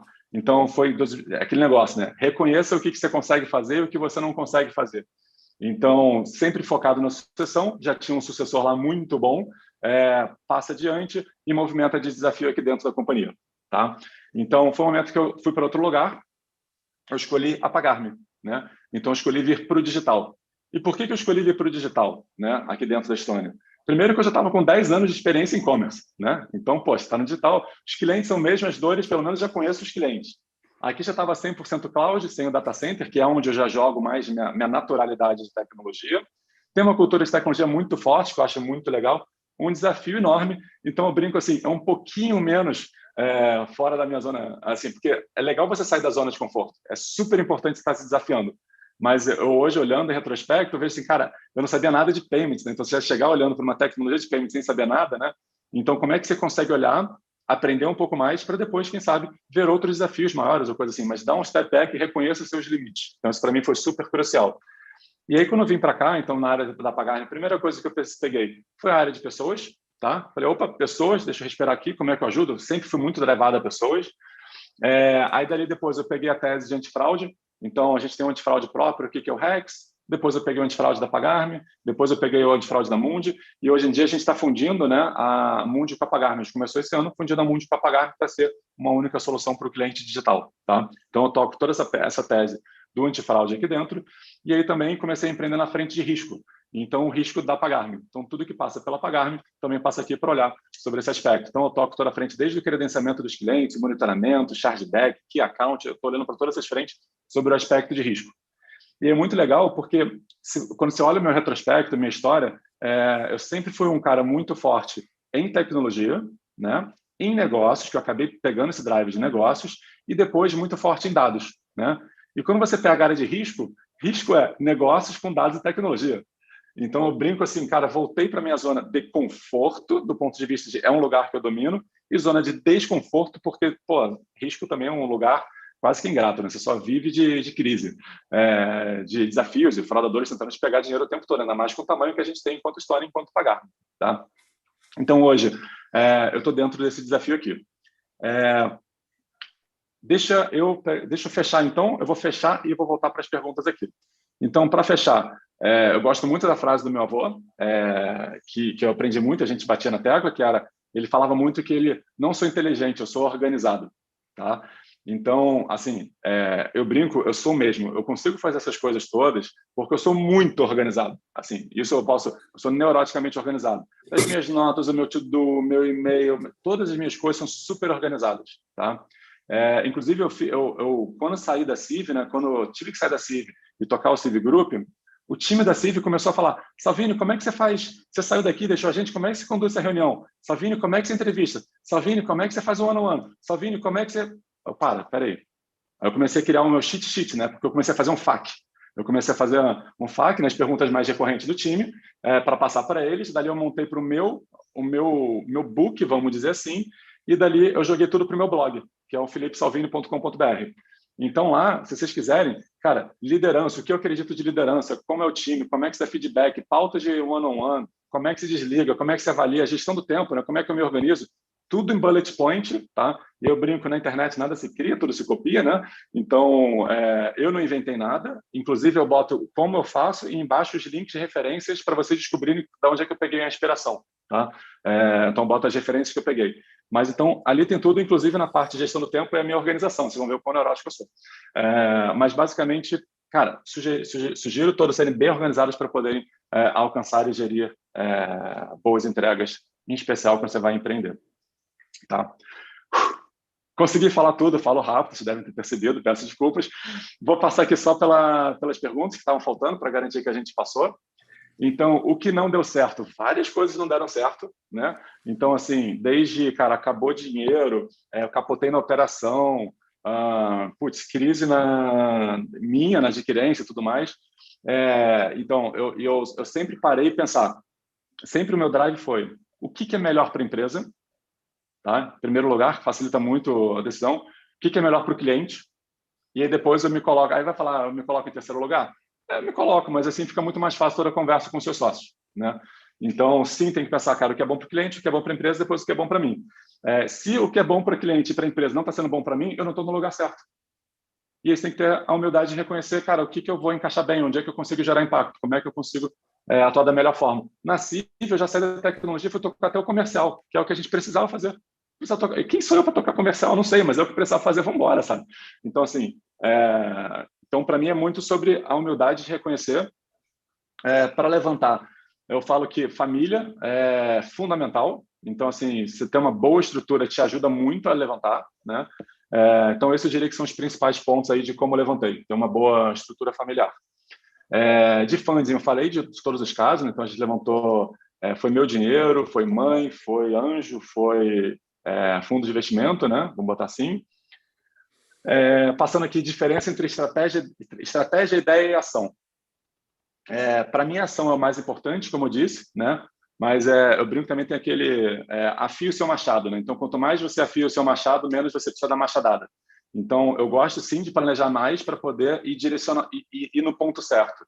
Em tecnologia, eu brinco que tecnologia é o grande gargalo, né? Então, tudo sempre depende do time de tecnologia. Então, eu trabalho muito forte no planejamento para garantir que, dado que eu vou parar esse time, como é que eu paro para a coisa certa? Como eu vivo tecnologia, esse é o meu drive. Eu não sei para outras áreas, talvez seja a mesma coisa, né? Mas, para mim, aqui é muito forte esse negócio da execução. Como é que eu consigo quebrar a execução em várias fatias, sabe, para ir medindo e validando? E aí eu enxergo tudo em tecnologia hoje como hipótese, né? Então, muita gente vira e fala, poxa, tem que entregar tal coisa. Tem mesmo? Que resultado que eu vou impactar? Eu vou mexer em qual indicador? O que eu vou melhorar na vida do cliente, sabe? E aí, beleza, subir, deixa eu medir para ver se realmente está impactando. Então, porque às vezes eu já tive várias ideias que eram fenomenais e quando eu subi não deram nenhum impacto. Então, assim, volta atrás. Então, a ação ela é super importante, né, para você poder executar rápido, mas ao mesmo tempo pensando como é que eu consigo medir para eventualmente descobrir que eu estou no caminho atrás errado e mudar. Então, eu brinco assim, ideia não vale nada, porque a execução é que vale e como é que você consegue garantir ela. E a estratégia, eu acho que se você tem um rumo, né, assim, se você tem um direcionamento, se você tem o seu sonho grande, fica muito mais fácil fazer todas essas quebras, né, da ação e tudo mais. Então, para mim, estratégia é crucial. Também andar, acho que empresa sem estratégia é como um barco sem rumo, sei lá, assim, você não consegue, você não sabe para onde está indo, né? E o último ponto aqui, característica para o empreendedorismo, né? Então, eu diria assim, características principais para o empreendedor. Pode falar palavrão aqui? Não, é melhor não, né? Deixa eu... Empreendedor... Dona Márcia está aqui, Felipe. Dona Márcia está aqui. Gentileza. Dona Márcia está presente. Empreendedor não vai se dar bem. Empreendedor vai se lascar. Empreendedor vai sofrer. Tá? A vida de um empreendedor é sofrer. Porque, primeiro que a gente está no Brasil, a gente tem um grande sócio que já toma ali 27,5%, 30% de tudo, né? Então, tem imposto que você não sabe de onde é que vem, você não sabe, é difícil dormir tranquilo. Você pode querer pagar tudo em dia, você já deve finanças, você pode querer pagar tudo em dia, você nunca sabe se está pagando realmente, né? O que está acontecendo que eu não estou vendo, né? A gente corria atrás do que a gente tinha que pagar e ainda assim ficava com medo, porque de vez em quando apareceu alguma coisa que a gente não sabia. Então, empreender é se lascar, empreender tem até eu estou para ler o livro agora do Jael, lá da Melius, né? Que aí está no livro, hein? Mas é a arte de ligar o foda-se, né? Então, se ferrar todo dia, né? E tudo mais, não é de ligar o foda-se, de se ferrar todo dia e continuar, né? E de ligar o foda-se. Mas, basicamente, como é que você consegue... Tem muita resiliência. Eu acho que eu diria assim, empreendedorismo é resiliência, porque vai tudo dar errado e você tem que estar cabeça erguida no dia seguinte para poder continuar tocando. Ao mesmo tempo, para mim é meio que libertador, porque depende só de você. Então, assim, se está indo bem ou está indo mal, a culpa é sua. Então, como eu gosto de puxar a responsabilidade para mim, para mim é fascinante empreender.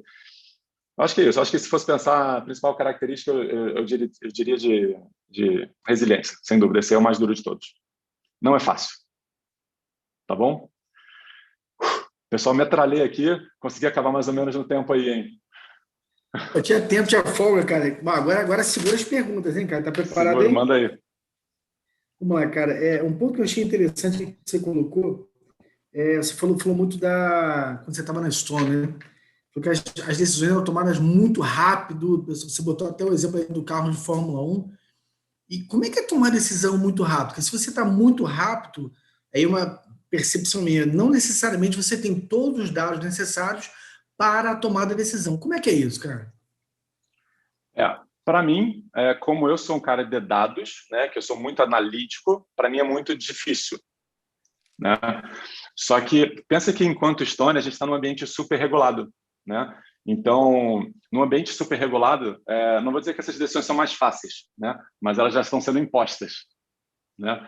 Então, muitas dessas decisões são simplesmente que a gente precisa executar. Então, é um pouco diferente aqui para a gente aqui. Mas eu sempre tento trazer muito o dado para ajudar na tomada de decisão. E eu não tenho nenhum problema de tomar decisão rápida, nenhum problema. Se você tiver o dado, fica inclusive mais fácil de você tomar decisão, ou se você tem uma pressão forte, seja do mercado, seja do cliente também. Então, acho que tudo é sobre onde é que você está ouvindo. E aí aqui, a gente sempre teve uma cultura muito forte de ouvir o cliente. Né? Então, algumas decisões a gente faz viradas, eu posso não ter todos os números do mundo, mas eu estou ouvindo, estou sentindo a dor do cliente de perto, sabe? Então, isso também direciona muitas das decisões aqui. Outra dúvida que você comentou, pegando até esse gancho da importância do cliente, de ouvir o cliente, mas é um ponto que não me chama atenção. Não necessariamente o cliente sabe o que ele quer, ou mais do que isso. Perfeito. O cliente, de repente, ele tá falando coisas do que ele vivencia. Vou te dar um exemplo bom. Hoje nós todos somos adictos, né, do iPhone, do Samsung, coisa e tal. A última coisa que ele é telefone. Primeiro é a lanterna, né? Para você achar as coisas dentro de casa. Depois você suas mídias sociais, enfim, né? Como é ouvir o cliente se às vezes o cliente não sabe o que ele quer ou ele vai te dar uma coisa olhando para o retrovisor e você quer trazer o futuro para ele, não, companheiro, não é isso que você tem que ouvir, não. Isso é mais do mesmo. Você tem que ouvir isso, ó, pá! Como é que é isso? Aí eu acho que entra a disrupção versus a melhoria incremental, né? Então, eu diria que você ouvindo o cliente, você vai fazer várias melhorias incrementais, você vai ajudar muito o seu cliente no dia a dia dele, que é super importante, tá?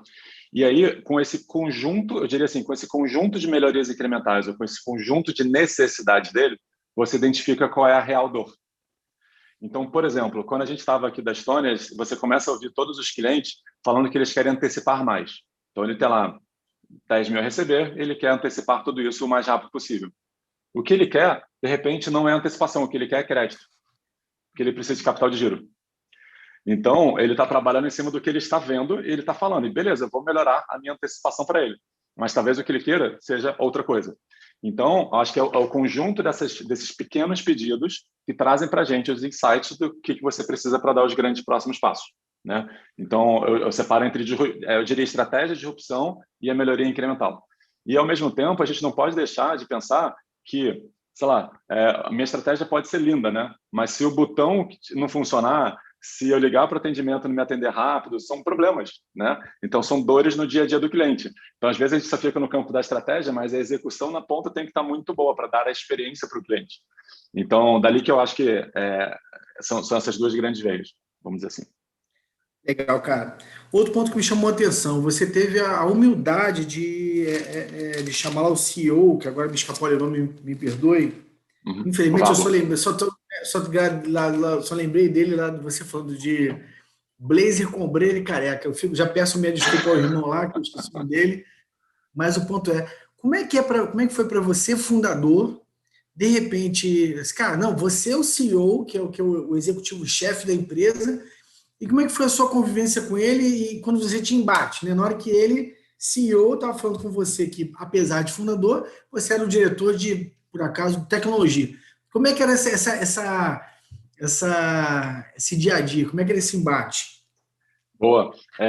Eu diria que a gente teve um grande embate, que a gente passou horas na sala, e aí depois de horas, eu acho que já estava umas 6 horas, o negócio estava bem quente já. E aí eu fiz uma pergunta. Beleza, a gente está nesse embate daqui, mas o que é melhor para o cliente? Ah, é tal coisa. E o que é melhor para a empresa? É tal coisa. Então, beleza, vai ser assim. Então, eu acho que durante toda... Primeiro, eu acho que embate sempre botar o cliente e a empresa em primeiro lugar e não a gente, né? Segundo, como é que é ter um CEO que não seja fundador?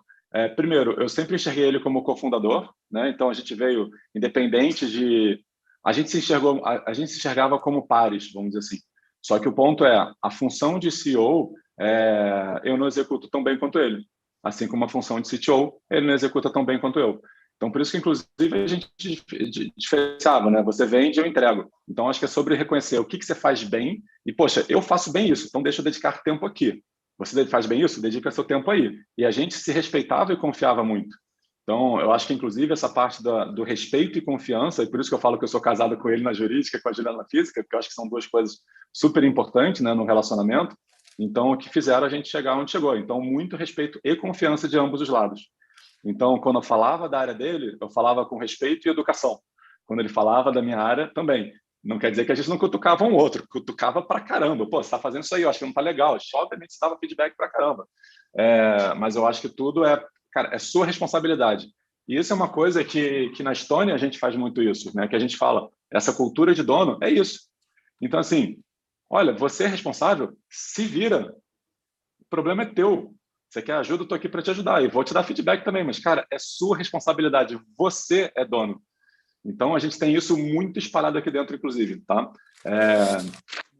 E aí eu acho que, então, fechando, espírito de dono com respeito e confiança. O Henrique tem uma pergunta aí. Vamos lá, Henrique. Felipe, tudo bem? A minha pergunta é a seguinte: em que momento que você... Como é que foi para você sair daquele dia a dia e virar o executivo? Assim, sair daquele dia a dia de criação e dormir em paz, porque em algum momento você precisa subir e ser o executivo de fato do negócio, né? Entender que você tem que largar aquele dia a dia, delegar e largar aquele dia a dia. Como é que foi isso para você, essa virada de chave? Foi uma das minhas maiores dores. Tocou aqui no meu no âmago. Foi muito duro porque eu sempre fui muito executor, tá? E a primeira porrada que eu levei, a gente estava com 6 pessoas na empresa, e aí o Túlio virou e falou: Salvini, vai tocar o negócio, deixa que a gente programa.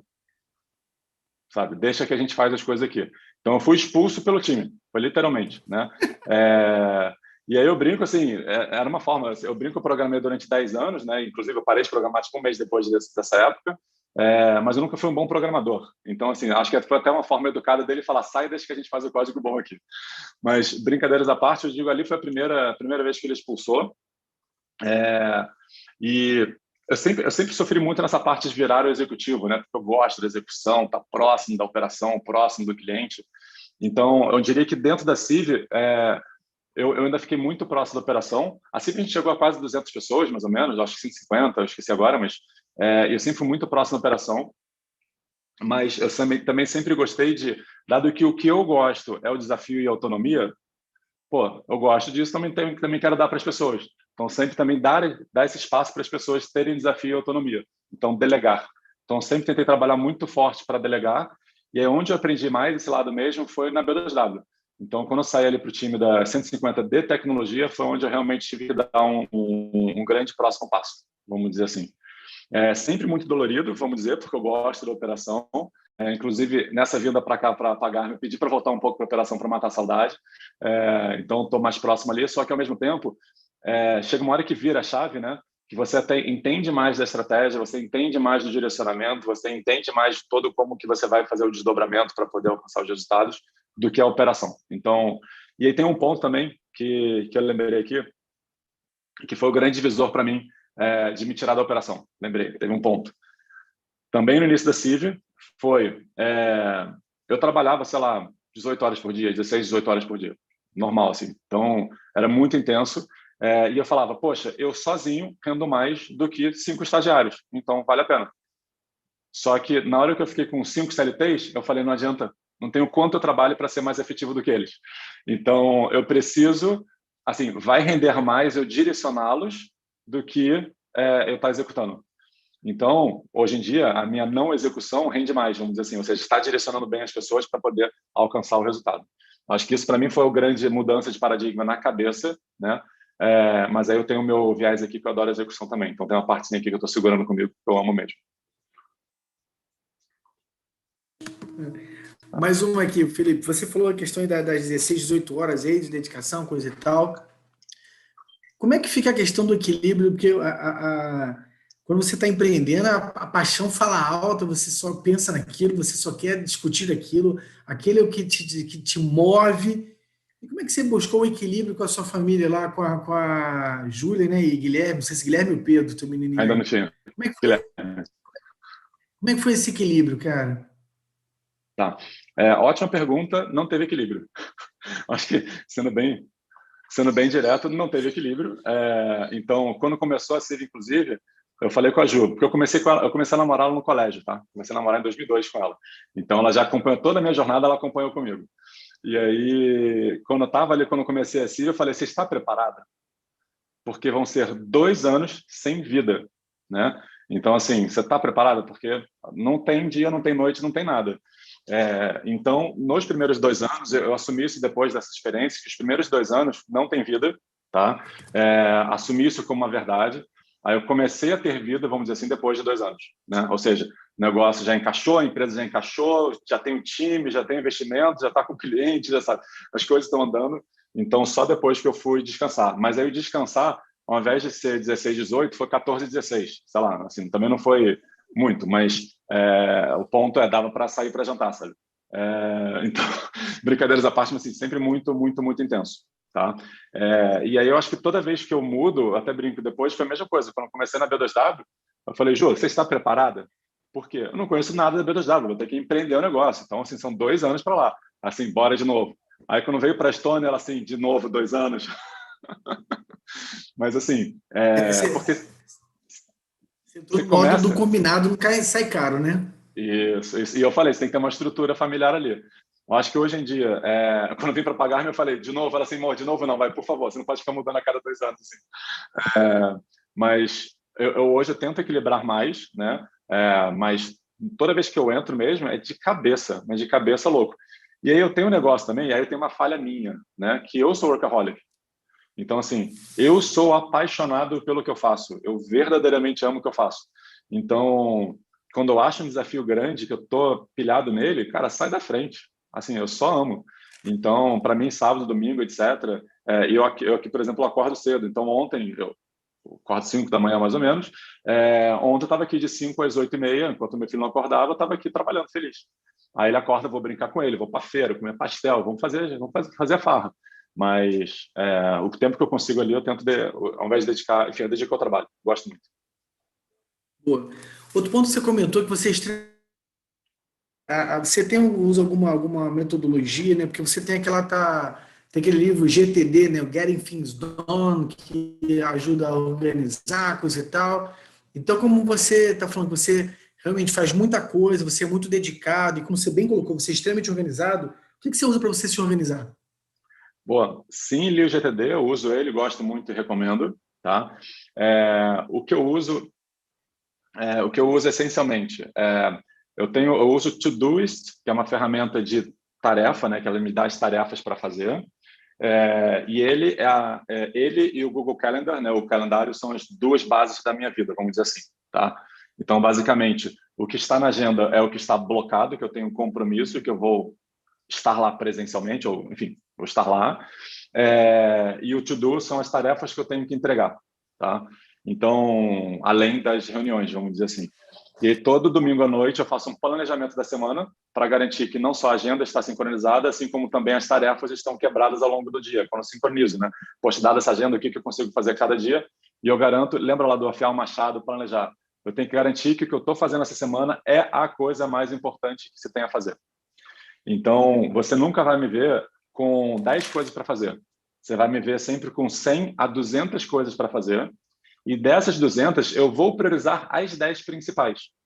Então, quando eu só tenho 10, tudo é importante, porque eu vou entregar todas. Então, eu sempre trabalho, se eu estou ficando com poucas tarefas para fazer, eu vou fazer um brainstorm, vou falar com alguém para ver que ideias mais eu tenho, que outras hipóteses eu tenho, para poder encher esse backlog, encher essas hipóteses, para então escolher as 10 mais importantes, as 10 que vão gerar impacto. E aí eu faço sempre essa missão da semana, toda semana eu faço missão, e aí eu quebro, obviamente, como eu quebro aqui, quais são o plano do ano, né? Qual é o meu grande target do ano, como é que eu quebro isso por trimestre, e aí eu me comprometo com o trimestre, né? Então, eu sempre me comprometo com trimestre após trimestre. O trimestre seguinte é sempre uma ordem de grandeza, e aí dentro desse trimestre, acompanhamento, toda segunda-feira. Cara, como é que eu estou de atingimento dele? Continuo no lugar certo, apontei para o lugar errado que eu tenho que mudar de direção e eu tenho que avisar para qualquer pessoa que esteja, combinar, etc. Mas, assim, é muito esse ritualzinho de domingo planeja, executa durante a semana, e uma vez por trimestre, na hora do planejamento do TRI, sempre assim, off-site, chama a galera, planejamento, parar para afiar o machado, né? Assim, como é que você sai da lama, né? Que você passou o trimestre executando, então como é que você tira a cabeça da lama e consegue planejar o próximo da forma mais isenta possível, sabe? Mais, assim, pegar dados, coletar informação com o cliente e tal. Legal, Felipe. Uma outra pergunta. Você comentou de sempre ouvir o cliente, de sempre entregar o melhor possível para o cliente, tá? Aí me permita dar 2 exemplos da área de aviação, que é de onde eu venho, mas a Embraer, ela criou o Bandeirante, e era o estado da arte em termos de aviação. A Embraer, ela era uma empresa de engenheiros do ITA. Beleza.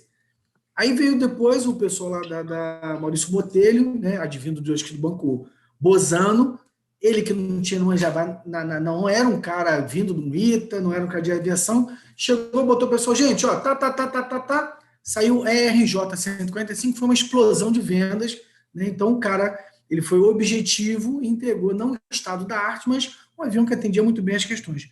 Um outro exemplo que ele tem de aviação é que tinha, não sei se era aquela fabricante de helicóptero Sikorsky, não sei se é essa, mas tinha o estado da arte de asa rotativa, e o cara falou assim, não, faz o esquilo, é aquele helicópterozinho que é igual a caneta Bic, tem o necessário, e estourou de vender. Aí por que eu estou explicando isso tudo? Como é que você decide sobre o estado da arte para o cliente, sobre o que você sabe que vai atender ali o mínimo minimorum dele, que vai estourar de venda? Como é que é esse meio de caminho? Boa. Cara, essa pergunta, até pensando em produto, pensando como tecnologia e produto, é uma das mais difíceis, né? Que é como é que eu consigo descobrir, até o pessoal fala, é o MVP, né? O produto mínimo viável. Como é que eu consigo descobrir o mínimo que ele precisa? E ali, durante a CIV, por exemplo, foi esse caso. Eu fiz um produto, eu não contei essa história, senão eu consumi muito mais tempo, mas eu fiz um produto, fui para o mercado, todo mundo amou e não queria comprar. Aí eu mudei de novo, fiz o produto, fui ao mercado e ninguém queria comprar. Então, a gente levou um tempo até achar qual era o produto que ele queria, né? E aquela tela que eu mostrei para vocês só veio depois de um ano. Veio depois de 3 telas. Aquela tela que eu mostrei ali, porque foi difícil chegar naquela uma tela. Então, acho que tem um negócio que é difícil de fazer, de você descobrir exatamente qual é a necessidade dele. Quando você acha a necessidade, só escala ela, né? E aí vem o ponto de como fazer com o estado da arte versus não estado da arte. Eu brinco que tudo que eu faço, eu não tenho orgulho de falar isso, mas hoje em dia, quando eu crio tecnologia, eu tento não criar no estado da arte, tá? Eu tento criar qual o mínimo necessário para atender a dor do cliente. E aí, uma vez que ela vai escalando, eu vou indo para o estado da arte.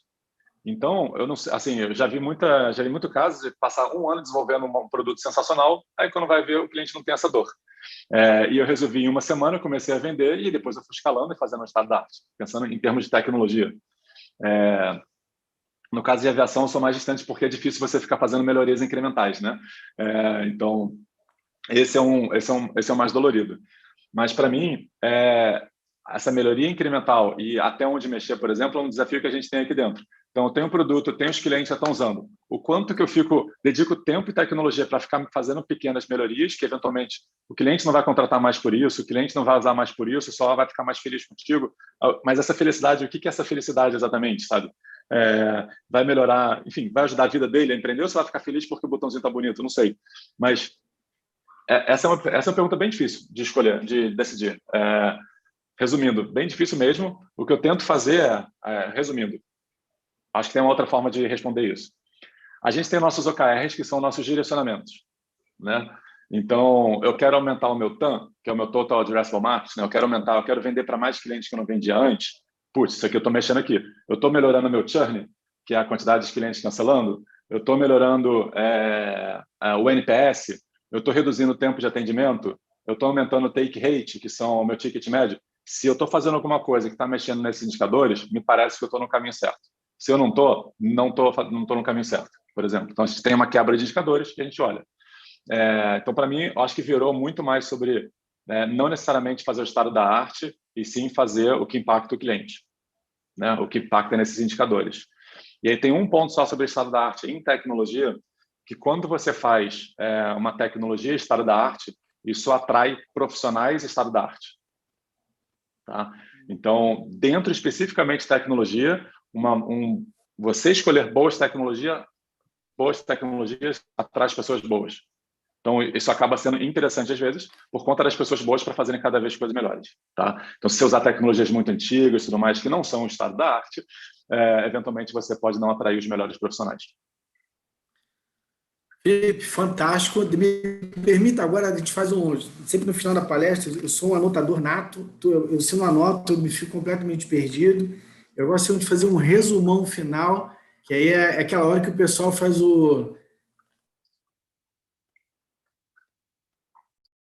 Você disse que não acredita em grandes ideias, mas sim em grandes execuções. Tá? Então, assim, atenção, mercado grande, crescendo forte, tem óleo vazando, fica atento. Jamais contrate alguém que você não chamaria para tomar um chopp, muito bom, tá certo? Atenção para a hora de desistir, tenha marcos para você prestar atenção se é hora de você pular fora ou não. Busque sempre excelência na operação. Não basta prometer, tem que entregar. Precisamos ser paranoicos com a operação. Importância da cultura de dados para a liderança. Ouvir, ser o exemplo, cumprir o que promete. Importante sempre, propósito claro, sonho grande. Né? Dê autonomia e cobre resultados. Não perca nunca a sua essência. Né? Não existe promoção sem sucessão. Vou botar quem está seguindo lá. Obsessão pelo cliente, não só falado, mas também vivenciada. Né? E reconhecer o que se consegue fazer e o que não consegue fazer, você contrata alguém que o faça. É sempre importante reconhecer os seus clientes, né? Os seus limites. Né? Afie sempre o seu machado, porque aí você dá uma machadada só e ela é crucial. Felipe, muito obrigado. Acabou que a gente falou de um monte de coisa. O objetivo do FNP é exatamente esse, tá? A gente tem aqui Sérgio Reis, de Vitória da Conquista, da Bahia. A gente tem aqui José Mário, aqui de Recife, Pernambuco. Tem a Rawane, de Campo Redondo, Rio Grande do Norte. Tem a Laísa, se eu não me engano, aquela aqui de São Paulo. Me desculpa, Laísa, esqueci o nome, é tão chato. Laila. Dona Laila, obrigado aí pelo Laila Bastos, aí de São Paulo. E essa é a ideia do FNP, cara. Você com uma história incrível dessa, debater com a gente, foi um aprendizado fantástico. As perguntas que eu lhe fiz não foram perguntas para o FNP, não, foram para mim, sabe? Foi pergunta para mim, Marcelo, pensando no FNP, e eu levo para a Isabela também anotando furiosamente ali. Então, para a gente foi absolutamente maravilhoso. Tá? Como é que a gente a gente fala de executivo, mas também nós somos uma instituição de ensino, vamos tirar a nossa falta virtual. Então, está naquela hora de abrir aí, por gentileza, a câmera. Olha a chamada virtual, por gentileza. Libera a câmera aí, vamos lá. Está na hora do sorrisão. Lembrar que hoje estamos aí com 3 páginas de sorrisão. Dona Márcia, vamos respeitar a Dona Márcia como mais antiga da Dor Presente. Ela não vai abrir a câmera, é isso mesmo. Dona Márcia faz o que quer. Olha o sorrisão.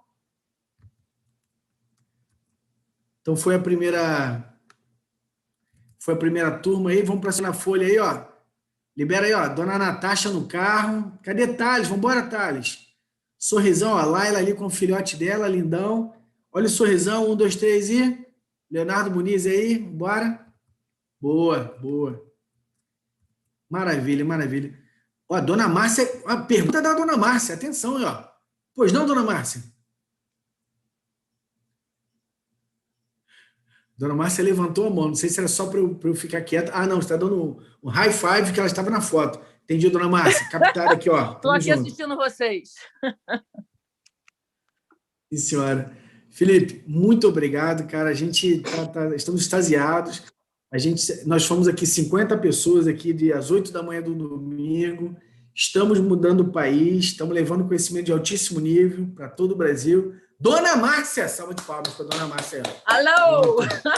Muito bom. Tchau para você. Dona Márcia, obrigado, viu?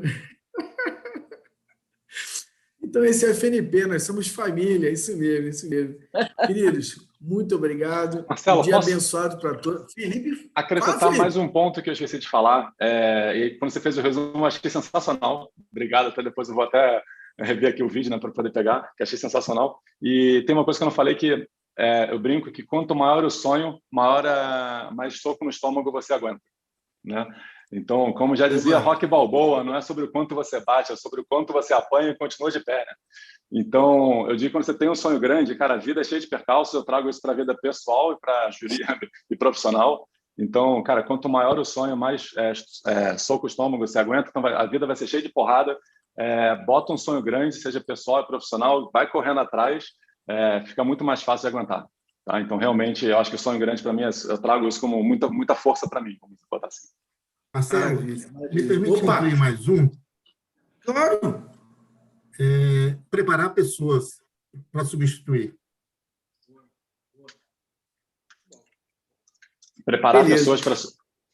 Preparar pessoas embaixo de mim para substituir?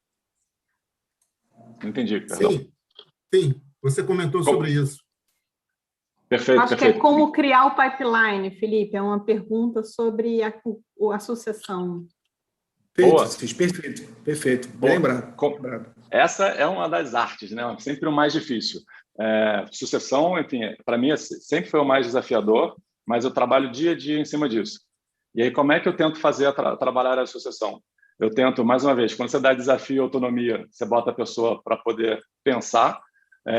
Então, se você ficar falando o que tem que fazer, a pessoa não pensa, ela nunca vai aprender. Se você faz com que ela aprenda a pensar, ou se você deixa ela pensar, você tem mais espaço. Outra coisa que eu faço é que eu dou espaço para pensar, né? Dou espaço para que a pessoa possa decidir, possa errar, e aí o que eu vou fazer eu vou tentar dar correções e ensinar como que ela pode tomar melhores decisões. Então, é mais sobre ensinar o framework de decisão do que dar a decisão. Então, a pessoa foi para um caminho que eu discordo. Perfeito, por que você fez essa decisão? Qual foi o racional que você fez para tomá-la? Tá, entendi que você fez racional. Vamos pensar sobre outras formas, você considerou esse ponto? Então, eu vou tentando moldar ali mais direcionamento do que estilo, do que jeito, do que decisão, do que, sabe? Inclusive, tem uma frase que eu gosto, que é, para concordar comigo, já basta o espelho, né? Então, eu quero mais pessoas que divirjam de mim, que pensem diferente, isso é super crucial para um time. Então, como é que eu consigo deixar que ideias diferentes afloreçam e que formas diferentes sejam feitas também? Não tem que ser tudo do jeito que eu quero. Várias vezes o pessoal tomava uma decisão, eu era contra, falei, beleza, vai lá e faz. Agora olha para esses indicadores aqui, que se der errado, volta para a minha ideia, volta para outra.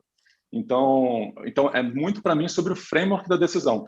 E uma vez que tem as pessoas com esse framework, e decisão para mim dá para ser meio que o framework, você fez isso, está pronto. Então, na hora que tiver a sucessão, assim, na hora que precisar, você já tem alguém ali para poder seguir adiante. E aí eu brinco que nunca vai ter ninguém igual a você, e é bom assim, né? Então, quando eu saí da CIV, o meu sucessor, ele pegou vários pontos que eu tinha como gap. Aí depois ele tirou outros gaps, aí entrou outro que supria esse gap. Então, assim, cada um tem um estilo diferente, um viés diferente, uma força diferente, e tá tudo bem, né? É só entender que, cara, são pessoas diferentes. Então, a forma como eu tento respondendo diretamente cara, eu tento trabalhar muito no framework de decisão. E para cada área tem um viés um pouquinho diferente, mas sempre com o mesmo racional de decisões. E outro ponto também, exposição. Toda vez que eu saio de férias, eu já coloco a pessoa e assim, saio de férias, vê como é que foi. Então, você tem que expor a pessoa também para descobrindo como é que é no dia a dia. Eu brinco, quando eu volto de férias e não teve problema, porque eu já posso mudar de área. Ou então aquele negócio, se me ligarem durante as minhas férias, é porque vocês são muito incompetentes. Não acredito que vocês vão me ligar nas minhas férias. Felipe, muito obrigado. Sabe? Já são 9h45, está naquela hora que eu começo a enxotar todo mundo para ir para casa, para curtir suas famílias, vai curtir quem vocês amam, peludos ou não. Né? Então, vamos curtir um pouquinho, que família é tão importante. Queridos, prazer enorme. Queria pedir para o núcleo e ficar comigo um pouquinho depois aí, só para a gente poder fazer o fechamento, tá? Felipe, maravilha, obrigado. Você agora faz parte da família FNP. Você vai ser acessado para você nos dar dicas de que outras pessoas você entende que o FNP deveria ouvir. Porque eu acredito muito que estrela indica estrela. Então, se você veio aqui e brilhou com a gente desse jeito, eu quero saber quem você admira e você vai nos ajudar a fazer essa ponte para trazer essa pessoa para falar com a gente, porque agora você é FNP e agora você vai nos ajudar a mudar o país através da sala de aula. Tá bem? Comigo. Fechadaço, tenho vários. Desafio aceito, né? Desafio mais que aceito. Queridos, fiquem com Deus. Boa.